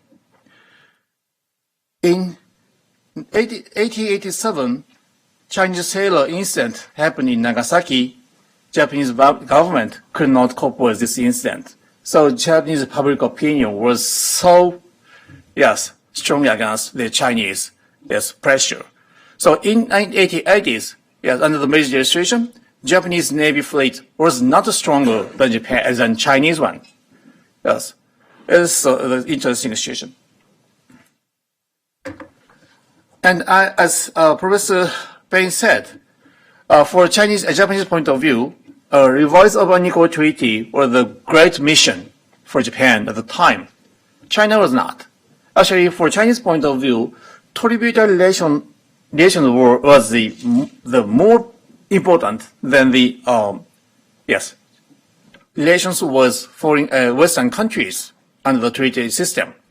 So after China stopped the tributary relations after Shimonoseki Treaty, China changed its concept on foreign diplomacy. So China started to revise the unequal treaty after 1894 and 55, or 1901, when China concluded the Beijing Protocol, I think. In Meiji period, Japan sought to be the westernized country to enact several laws and imperial constitution in 1889. Imperial Diet also started in 1890, as Professor Paine said. Through state building, Japan intended to revise unequal treaties with Western countries, but China basically recognized the tributary relation was the main arena of foreign relations. Japan built the modern army and the navy based on the officers and the soldiers by conscription that started in 1890s instead of some samurai system. But China does not. Japanese army adopted the divisions system in 1888 instead of the system of domestic security from the Qin-Daisei to the Shidansei. And the Navy enhanced the amount of capability on its vessels in 1890, especially after the 1890, I think. So after the second turning point, the first period between 1871 to 1894, the relationship between China and Japan was basically equal under the treaty. However, this situation was changed in Shimonoseki Treaty. Sino-Japanese War happened in 1894, caused by the opposition of Korean issue and directly by Japanese attack to Korean palace in July 23rd, 1894. There are so many controversies. The reason why Japan, or reason why the Sino-Japanese War happened. But recently, Japanese scholar pointed out the directly by the Japanese attack to Korean palace is the most important reason, I think. Under the negotiation between Japan and China on July 1985, Japan, sent troops, navy to the Taiwan area and, attacked the Penghu Islands. And after this, Japan concluded Shimonoseki Treaty with Qin Dynasty. And after the treaty, Sino-Japanese relations were changed to be unequal trade relations. Japan could enjoy some privileges, same as Western countries. So Japan joined the group of powers in China. That was Britain, France, USA, and others. Yes. And Japan became a regional power, but Japan had to keep cooperation with other great powers. This is so important. Yes, Japan joined the group of powers in China, with the USA and Britain and others. However, at the time, Japan kept the cooperative policy with Britain, France, and the USA. Yes, Japan was a latecomer to the China in China. Another is the next point. Before the war, Japan successfully revised the unequal treaty on extraterritorial rights was Britain, and Japan. After the treaty, Japan started ruling Taiwan and the Penghu Islands by the treaty. So Japan changed to be the colonial empire after the Shimonoseki Treaty. At that time, there was some controversy how Japan rules Taiwan. Yes, the first opinion was that Japan recognized Taiwan as the same as the prefecture, like Kagoshima, Okinawa, and others.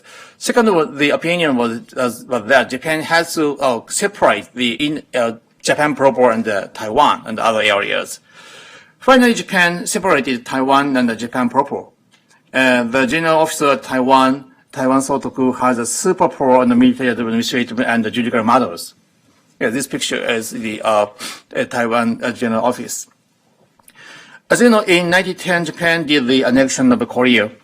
So, yes, actually, there are so many, discussion about the comparison between Japan, the comparison between Japanese ruling toward Taiwan and Korea. Yes, actually, from Japanese officials' point of view, the general of Korea, his rank was higher than the general in Taiwan. This is first. Secondly,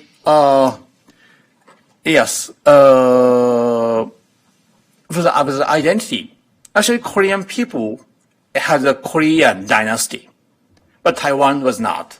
So, as you know, the historian of Taiwan history, they pointed out that through the Japanese ruling Taiwan 50 years, in this period, so-called identity of Taiwanese was emerged. But however, before Japanese starting ruling the Korean Peninsula, the Korean people originally had the identity of Koreans. This is different. And also when Japan rules the Taiwan, Japan utilizes the local elites to control Taiwan society. However, in Korea, not. Japan basically deprives the interests of the local elites in Korea. So the way to rule was different so much. And as you know, in the 1940s, on the wartime, Japan started some systems on the suffrage and the conscription towards Taiwan, Japan. But basically, Korea was first, secondly Taiwan. Japan adopted the conscription in Korea in 1944, in Taiwan in 1945. And also Japan adopted suffrage in Taiwan and Korea, maybe at the same time. And as you know, in 1920s, Japan changed its policy towards colonial area, Korea and Taiwan, because some anti-colonial movement was happening in the world context. So Japan recognized some suffrage from the colonial people in Japan, not in Taiwan and Korea. So Korean people in Taiwan,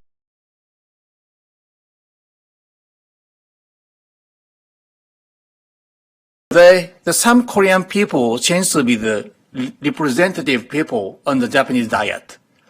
And also in 1920s, Korean people can vote in writing Korean letters, Hangul, in the local election and the national election for diet in Japan. This is the interesting situation. However, in Korean people in Korean Peninsula, they did not suffrage in 1920 and 30s, but in wartime, they got the suffrage. However, on the wartime, there were no diet, no parliament in Taiwan and Korea. As you know, okay? They only can the suffrage in the Japan proper, Honshu, Hokkaido, and Kyushu, and Shikoku at the time. Maybe there is some misunderstanding that the Japanese rule towards Korea was so strict or something than Taiwan one. Yes, Japan was so easy toward Taiwan, but not for Korea. This is maybe a misunderstanding or the evaluation, I think, after the 1945. Yes, after the Sino-Japanese War, China was faced with the crisis of division by powers and social revolution theory. Darwinism was so popular in China that China younger intellectuals and officials sought to make a new modern state. After Beijing Protocol in 1901, China adopted the policy of normalization, and Japan kept Qing maintenance and support its policy was other powers. So Japan won the Qing dynasty on the first Sino-Japanese War. However, after the war, so many younger officials in China wanted to study Japan. And also, yes, maybe 10,000 Chinese people, younger students studied in Japan. So this situation was different in the wartime in 1930s. So more than 10,000 Chinese students studied in Japan in the first decade of the 20th century. They experienced the modernity and absorbed the series of Japanese in Chinese character, law, economy, society, and other important terms were used modern China.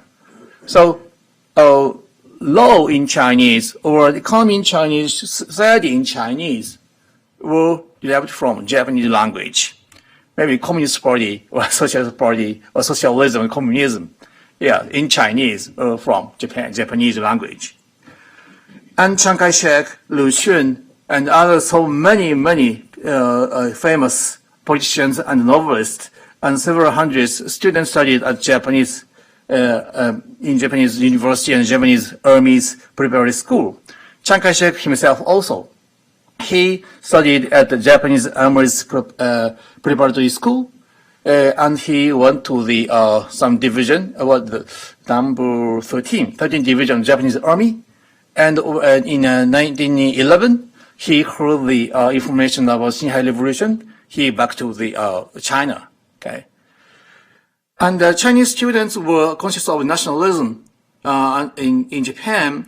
And then Tokyo became the important basement of the Asian political activities like Sen. Especially Sen, so many political activists from India and Vietnam and the other areas, they came to Tokyo and explored some, patrons and others, Japanese officials or the enterprises. Yes. So Russo-Japanese War is so important for the bilateral relations between Japan and China.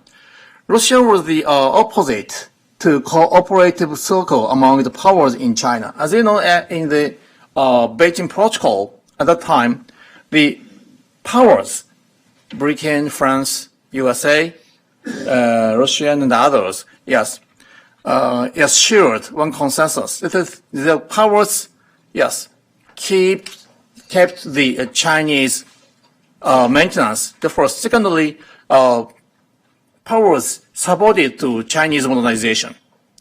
And also, powers kept its interests, yes, under the situation in 1890s.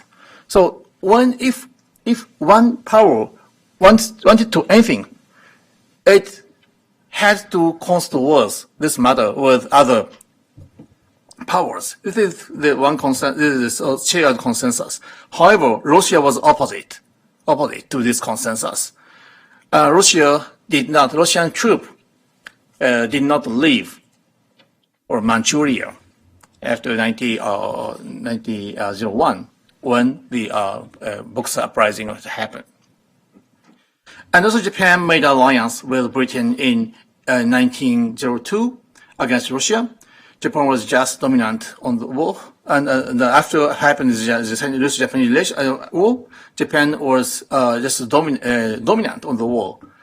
Okay, so Japan won the Russo-Japanese war, but just dominant. So Japan could not get the indemnity on the Portsmouth Treaty in 1905. So Roosevelt, yes, he prepared the opportunity for Japan. However, Japan could not get the indemnity. This is a big problem for Japan. Yes, Japan took proud of its victory towards Asia, and as the representative of Asia toward the West, and the representative of the constituent country to the despotism. However, the result was the deep trauma to Japan. So Russo-Japanese War was a kind of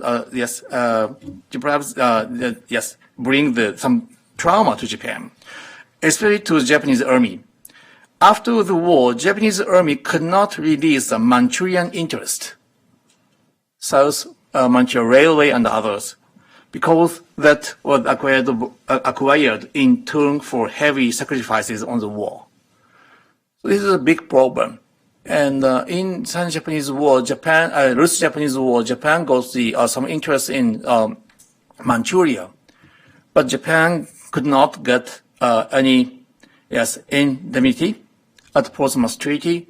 So, what is the most important? Yes, one, in turn for heavy sacrifices on the war at the Port Arthur and other areas, just a Manchurian interest. So until the end of the war in 1945, Japan could not release the interest.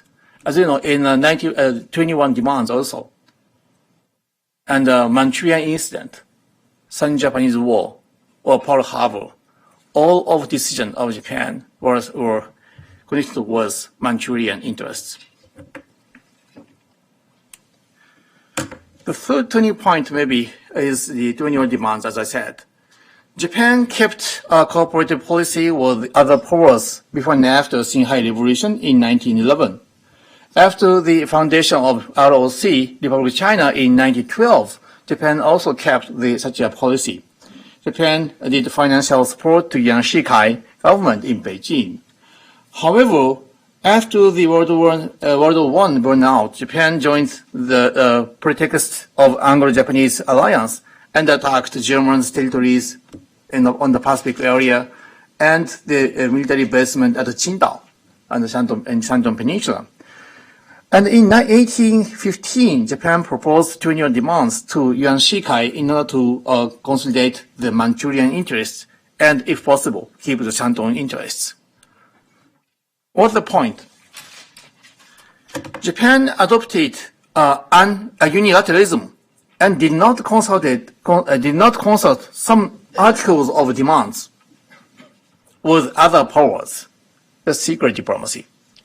Before this point, Japan consulted anything with Britain on the policy toward China. However, in this 21 demands, Japan did not consult the contents of the demands with Britain.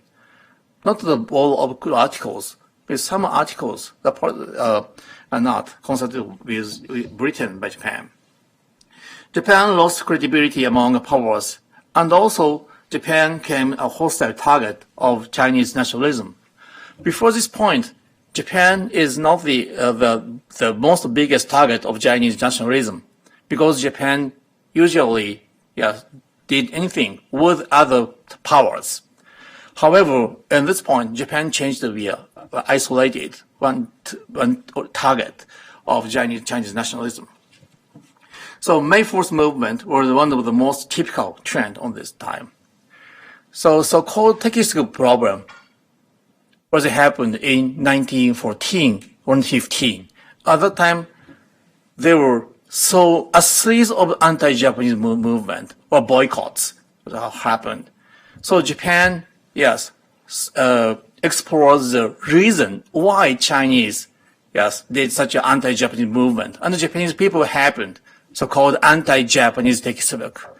So Japan claimed the Yuan Shikai, why did you use such an anti-Japanese textbook, and so on. So-called textbook problem between Japan and China was started in 1980, generally speaking. However, actually, textbook problem had long history after 1914. In Japan, some intellectuals strengthened that Japan became one of the great powers in the world and the top of Asia. The thought of Pan-Asianism was emerged in this period in 1910s. However, some Japanese intellectuals, announced Pan-Asianism. Chinese intellectuals like Li Dachao criticized such a thought at the time. However, in late 1910, Japanese government changed its policy. Prime Minister Hara Takashi and the Minister of Foreign Affairs, Shidehara Kijiro, adopted the modest and the cooperative policy with powers and released Shandong interests in 1922. They did not use military power in China and intended to expand economic commitment with China, like spinning industries or textiles, I think. And in 1923, when the Great Kanto earthquake occurred, so much donation was sent from China, but some Chinese laborers were killed on excuse of keeping security in Tokyo. Maybe 400 Chinese were killed. Yes, but there are some controversies among historians in East Asia. Japanese historians strengthened that in 1920, under the Washington system or the Taisho democracy, Japanese government adopted a modest and cooperative policy toward China. And Japan kept the cooperative relation with Britain and the USA. This is the Japanese point of view. However, maybe most of Chinese historians were against such an observation about history. Chinese historians maybe illustrate the history between Japan and China in this term. They said that Japan adopted the economic aggression toward China. Yes, so aggression is continued from 1910s to 1930s, 40s. Or Chinese historians strengthened that the consistency of Japanese aggression from Meiji period to 1940s. But Japanese historian is not. Japanese historian pointed out some complexity or the much more historical context at the time. So there are so many controversies about historical issues in East Asia. Yes, in 1920s, provincial localism and unitism was completed in China, and the Beijing government was bankrupt in 1922 or 23, and the KMT held the first assembly at the Guangzhou in 1924 with CCP members. After this death of Sun Yat-sen, Chiang Kai-shek started the North Expedition, as you know. On this process, Nanjing incident happened in 1927. This is so important for Japanese politicians, actually. In 1920, Shidehara and Hara's policy was just cooperative with China. However, after the Nanjing incident happened in 1927, not 37, as it happened, Japan diplomats and the families were assaulted in Nanjing. This incident was exaggerated so strongly by Japanese media at the time, and that the Shidehara's policy was criticized so strongly. Yes, the media said that because Shidehara's diplomacy was too modest to cooperate with China, so Chinese nationalism were so assertive or aggressive towards Japanese people, citizens in China. So after that, Prime Minister Tanaka Giichi adopted more aggressive policy toward China. This is so interesting that Japanese public opinion or journalism has prompted Japanese aggression toward China. So Shidehara was faced with the Seiyuka and Tanaka Giichi, and also Shidehara was faced with the other problem, public opinion or journalism. This is a new trend. Maybe 20 years ago, Japanese historians said that public opinion or ordinary people was innocent or so peaceful toward the situation at that time. However, now that Japanese public opinion at the time and also journalism in 1920s were not so innocent, maybe sometimes Japanese public opinion also prompted the Japanese aggression army to make aggression toward China. Chiang Kai-shek successfully completed his mission and attacked Beijing government and unified China in 1928. Japan interfered his northern expedition 3 times. Yes, his slogan as revolutionary diplomacy, some boycotts, was strong pressure to Japan as well as Soviet Union. Yeah, this is the reason why the Guangdong Army started the Manchurian incident. KMT government succeeded in recovering tariff autonomy and protected Chinese enterprises that supported KMT government. Japanese enterprises were faced with the crisis of their management. From Chinese point of view, China successfully did to revise its unequal treaty from tariff autonomy to extraterritorial rights. Japan did from the extraterritorial rights to tariff autonomy. Because from KMT point of view, tariff autonomy was more important than extraterritorial rights. Because if China got the tariff autonomy, China could enhance the rate of tariff and to protect the Chinese industries. And also it was so difficult for KMT government to revise all of judicial system in China, in Tibet, in Xinjiang, and others. It's so difficult for China. So China did the revision of tariff autonomy first at the time. Japan also accepted it. Japan also accepted it. Japan also revised the treaty with China at the time. In 1980, the first turning point is the Manchurian incident, as I said. In 1928, Quantum Army killed Zhang Zuolin and intended to control Manchuria. However, Jiang Xueliang was the son of Zhang Zuolin, supported Chiang Kai-shek in the end of 1928. In 1930, when the Great Depression influenced on Japan economy, the problem of violation of the supreme command of Europe emperor in Japan. After that, Japanese Diet could not touch the military budget. In 1931, Guangdong Army suddenly occupied all Manchuria along the railway and built Manchukuo in 1932, as you know.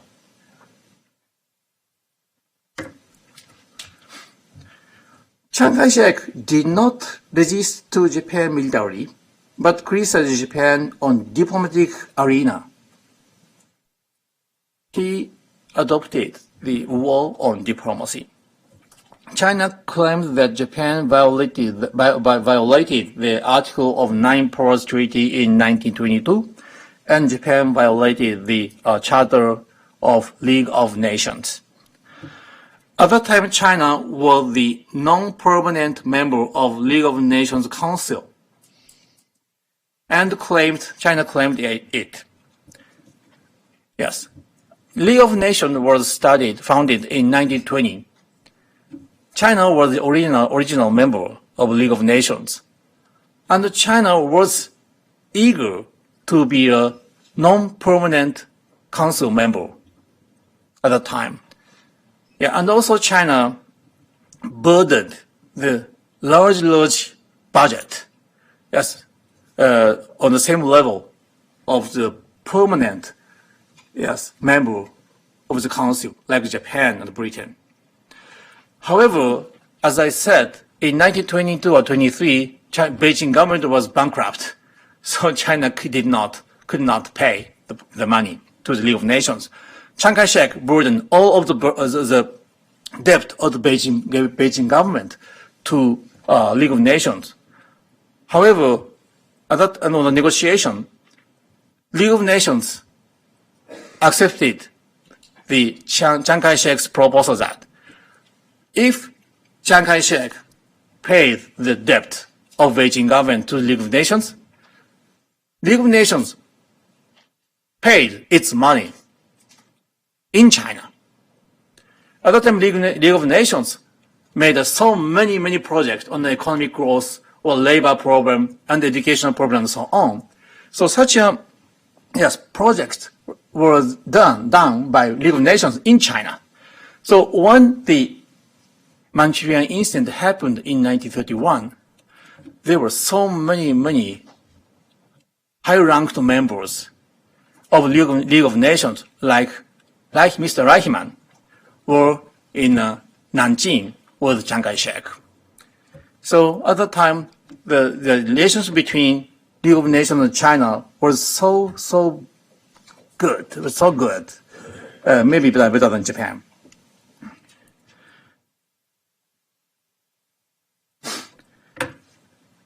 After the claim of China, the League of Nations decided to send the Lytton Commission to China, and the Lytton Commission submitted a report to the League of Nations.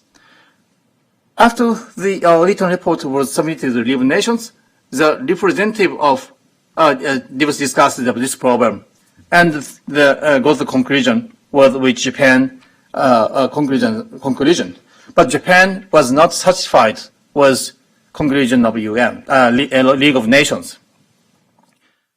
Actually, the conclusion contained three parts. The first is that the sovereignty of Manchuria was belonged to China. This is the first. Secondly, Japan had a special interest in Manchuria. Third, the Manchuria would not ruled by China and Japan. Manchuria would be managed or controlled by international committee, maybe by a League of Nations. So Japan could not accept it, because if Japan accepted the first condition, the sovereignty of Manchuria was belonged to China, which that meant Manchukuo would be dissolved. So Japan decided to withdraw from League of Nations. Some scholars pointed out that this was a symbol of Japanese isolation in the international society. But now that some scholars, other scholars like Inoue Toshikazu in Gakushu University, said that this behavior intended to prevent the expansion of this problem. Yes. Tanku Agreement. On the same month, when Japan decided to withdraw from the League of Nations, Japan and China concluded the Tanku Truce or Tanku Agreement. That meant the end of the Manchurian incident.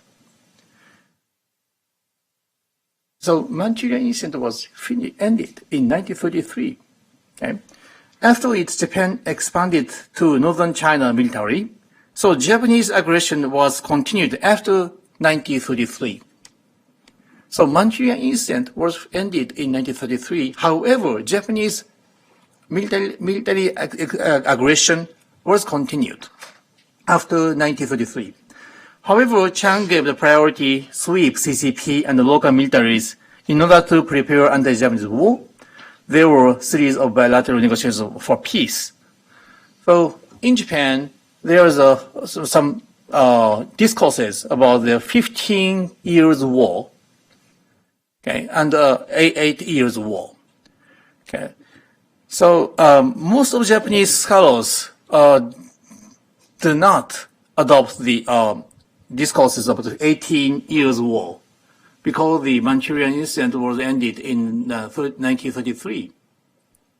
However, if we took importance on the aggression itself, Japanese aggression was continued from 1931 to 1945.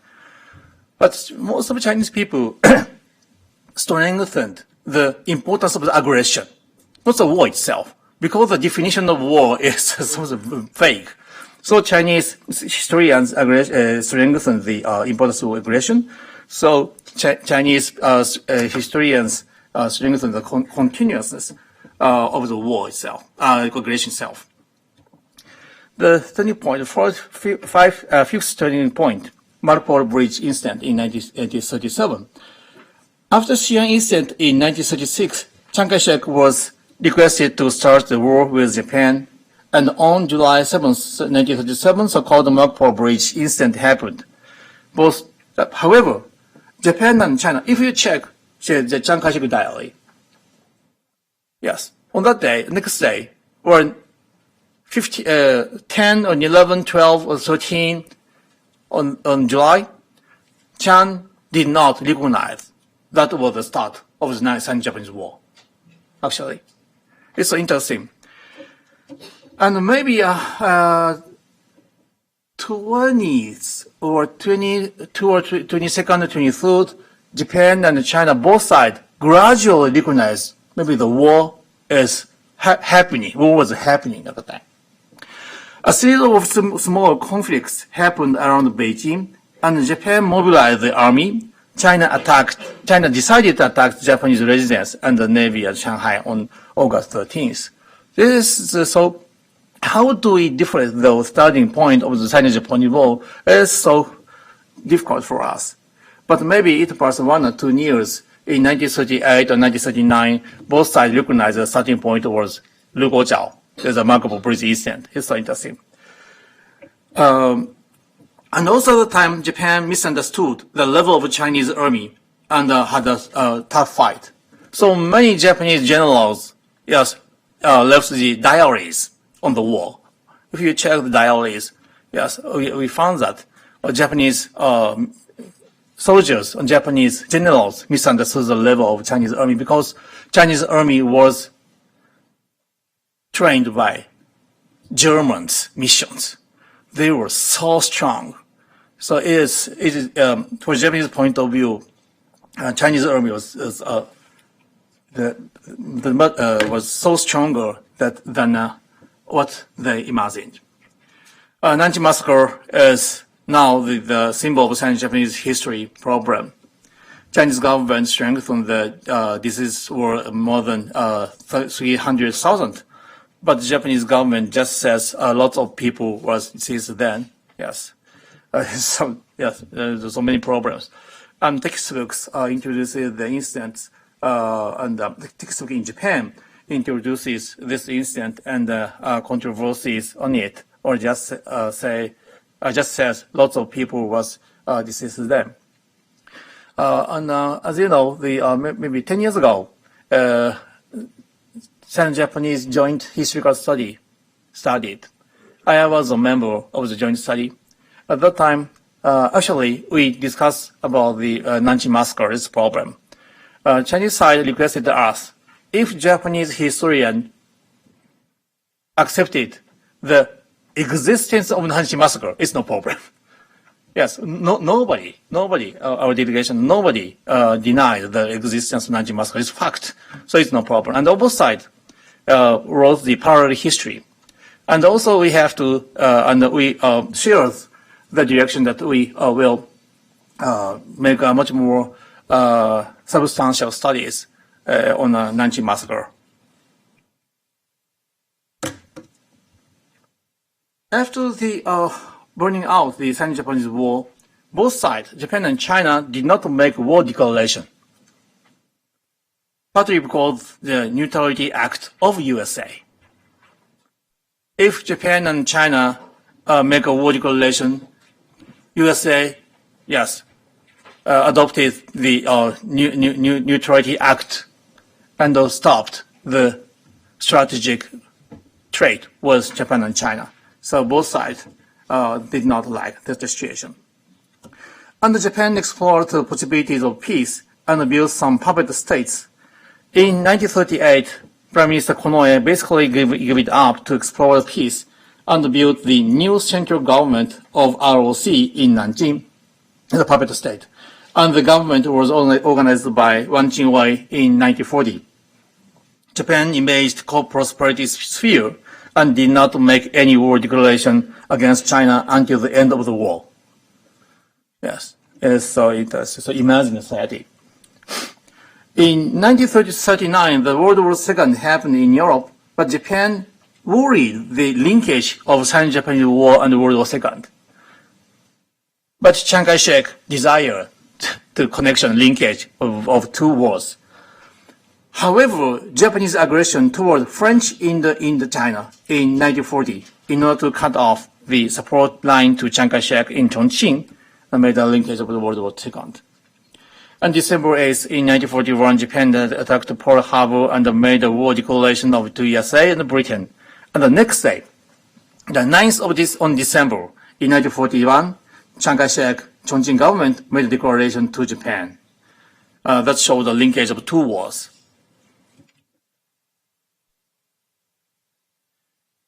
So on this presentation, I illustrate the chronological, changes and the turning points from the 1891 to 1937. So there are a series of turning points in bilateral relations between Japan and China. Other statements said just the 1931 as a turning point of the Japanese modern history. However, there are a series of turning points. Today, the time is limited, but our book will be published April 9th in this year. So I can provide much more detail in this book. So please refer the books. My presentation is ending now. So thank you so much for your cordial attention. Thank you.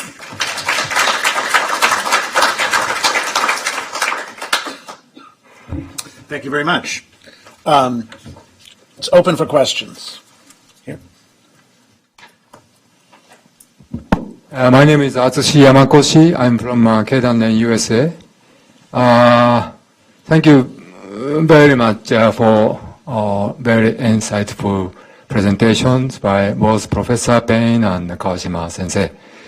And my question might have been directed to Professor Paine, but I'm now interested in getting answers from both of you. In the pre-war history of Japan, you both explained there may be some very crucial mistakes made by then Japanese leaders. And I'm interested in how much of them are avoidable and how much of them were not avoidable.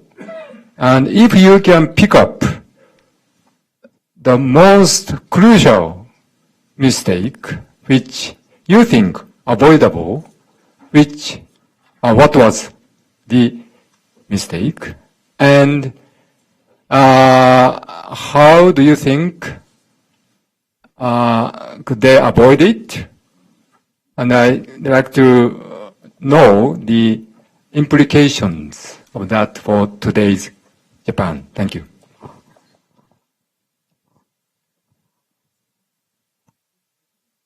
Don't forget to hit your button. Yeah, you've heard too much of me. I think that's a big problem. I think one of the most biggest problems Japan cannot avoid was the vague decision-making process. Yes. Who decides this problem? Emperor or Tojo Hideki? Yes. Tojo said that on the Tokyo trials that yes, emperor was on the conference, and they in the Japanese constitution, imperial constitution, emperor had the most largest rights to decide anything. However, the emperor was just sitting only. The emperor did not have any power to decide it. I cannot understand. Yes, such a vague decision-making process was crucial, I think. So nobody burdened it. Yeah. So this situation maybe changed after 1945, but such a vague system as continuing after 1945, I think. Yeah, thank you. Here, and then we'll go to the back. You mentioned that at one point the Japanese government was considering making Taiwan a prefecture, like Okinawa or Kawashima. At one point around the turn of the 20th century, the Japanese government also considered putting Taiwan and Okinawa together under the same administration, which of course people in Okinawa didn't appreciate at all. Could you talk more about that? Yes. What was the crucial point on this program was the extraterritorial rights. As I said, in 1894, Japan, devised its unequal treaty with Britain because Japan prepared a series of modern laws and the modern judicial system. However, in Taiwan, there was nothing on the judicial system and so on. So if Taiwan was changed to be the part of Japan proper, Japan was so urgent to build a new judicial system in Taiwan. It was impossible. It was impossible. So Japan separated the areas, regions between the prefectural areas, Japan, the direct ruling areas, and Taiwan. And in Taiwan, Japan separated two parts. Japanese people and Western people are same under the Japanese constitution. However, the Taiwan people were different from Japanese people on the judicial level. So maybe at the time, for Japanese point of view, the judicial, the extraterritorial rights was a crucial one. And after the starting of ruling of Japanese, general governor of Taiwan, the governor has a superpower and administration and the jurisdiction and others. It is so hard. It was so hard to change all of the system. Yeah, after starting with the ruling of Japanese toward Taiwan, I think. So I think the extraterritorial rights were so important on this problem. Well, why the other way around? And why did the Japanese government consider putting Okinawa under the Governor General of Taiwan and making it the same unit as Taiwan? The reverse idea. Okay. This is the other point. The other time, Japan started ruling Okinawa after 1970s, and from the Japanese point of view, the strategy towards on the maritime. On this point of view, Okinawa was located the same concept was Taiwan. So as you know, on the time policy, before 1937, in Japan, there were two times, Eastern time and Western time, Eastern standard and Western standard. And what was the range of the Western time? So the western part of the Okinawa and Taiwan. So that's confusing, I think. So yeah, it is so important. But so there are some legacies on such a connection of the Okinawa and Taiwan, I think. And then I have a question here, and then we'll go to there. And if you could also be sure to identify yourself and disclose whatever affiliation you care to disclose, that'd be helpful too. Elliot Wolf. My question relates to something you said in passing about public opinion and the media in the course of the history you presented from the late 1800s culminating at least into 1937. And when you visit the Nanjing Memorial Museum, there's extensive presentation of newspaper articles in Japan praising the massacre and the extent of the massacre. But your earlier presentation suggested that the relationship between the two countries and public opinion and government relations were cordial. Could you comment on the evolution of public opinion and the media? Yes. First of all, yes. In the Meiji period, in the late 19th century, Japan and Qing dynasty both had adopted the English-speaking officers to make propaganda or some intelligences to justify their own diplomacy or policies towards Okinawa, Ryukyu, and others. This is first. Secondly, maybe in 1910 and 20s, the so-called public opinion was getting more important toward the decision-making process in both sides, China and Japan. So, as you know, in the Paris Peace Conference, Chinese delegation utilized the Chinese newspaper to prompt the nationalism towards Japan and other powers. Japan also is second term.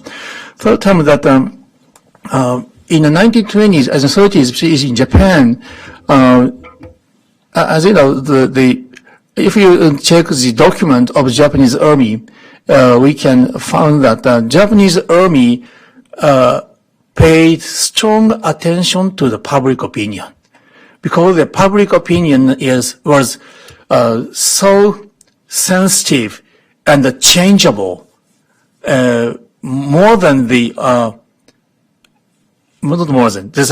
speed and the pace of changing public opinion was so fast.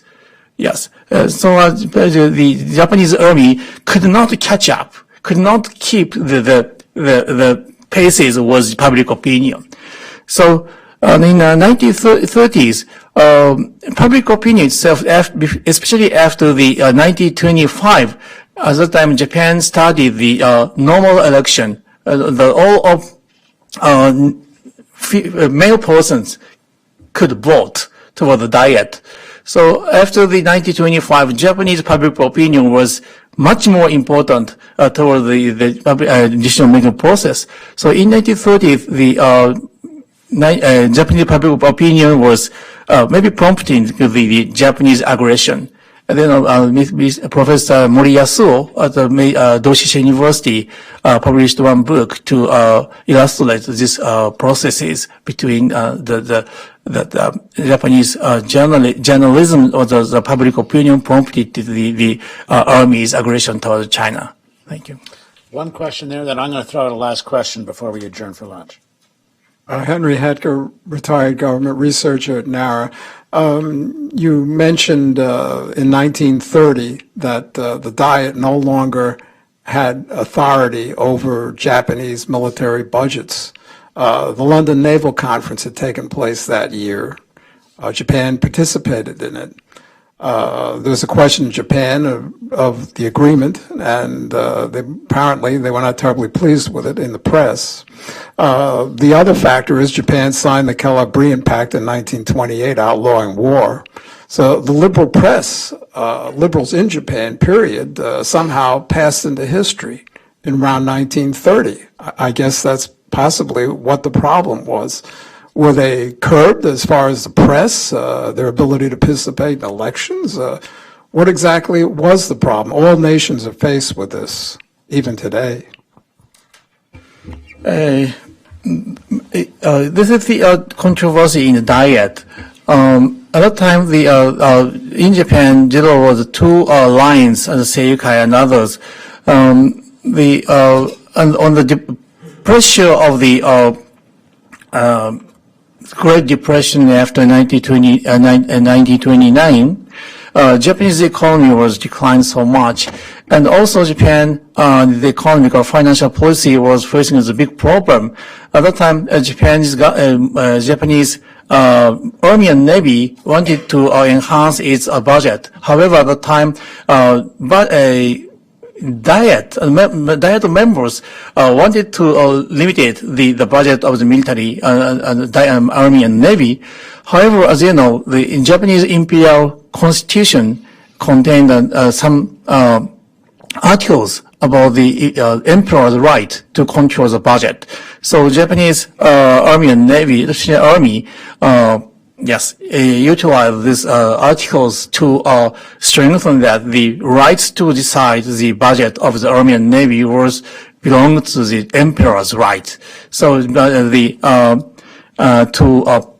keep the Army and Navy's budget, I think. So this is the atmosphere under the Great Depression. The social movement was getting more something aggressive, assertive. And also in Japanese diet, there are controversy about the emperor's right or some constitutional the interpretation of constitution, I think. My last question is this, and I'm going to open it up not just to Dr. Kawashima, but to the whole panel, if they care to comment, and that is the Marco Polo Bridge incident. When I was studying Asian history as a freshman, we were all taught, hey, the Japanese manufactured the Manchurian incident in 1931, so of course they manufactured the Marco Polo Bridge incident. Then came a wave of scholarship which suggested just the opposite, that it was in fact the Chinese who wanted to escalate the incident into a cause of war as a means by which to rally China and to push Japan out. And there's even a theory that floats out there that it was in fact a communist plot, and that the Chinese Communist Party foresaw the chaos and the dislocation that would be caused by a Sino-Japanese war, and that therefore they used the incident as a means by which to bring the two countries into conflict. Any comment on who takes the blame, who takes the fall on this one?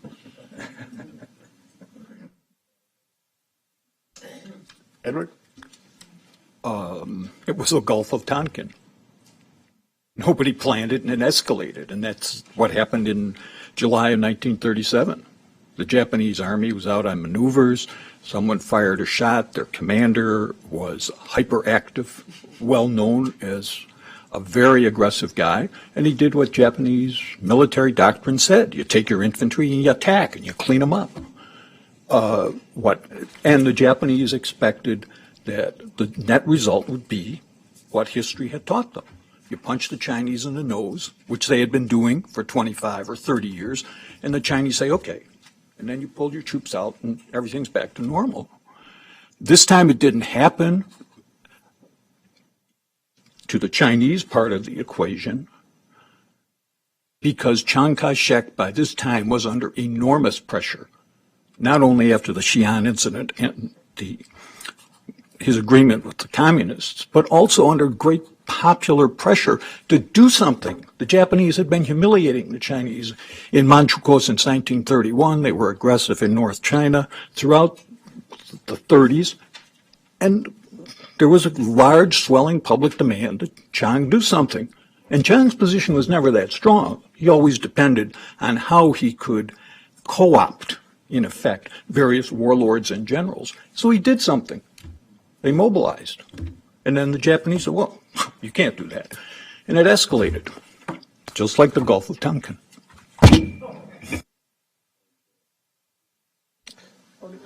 Yeah, go ahead. Yeah, only one comment. About to introduce one fact that communist CCP's newspapers on July 8th in 1937 said that this incident was the start of the Sino-Japanese War.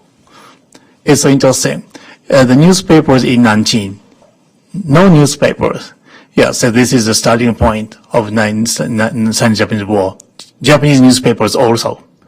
Yes, nobody prospected that was the start of Sino-Japanese War. However, CCP's newspaper prospected it. It's so interesting. Very interesting. And it's been a very interesting session so far. Again, thank you, Dr. Kawashima.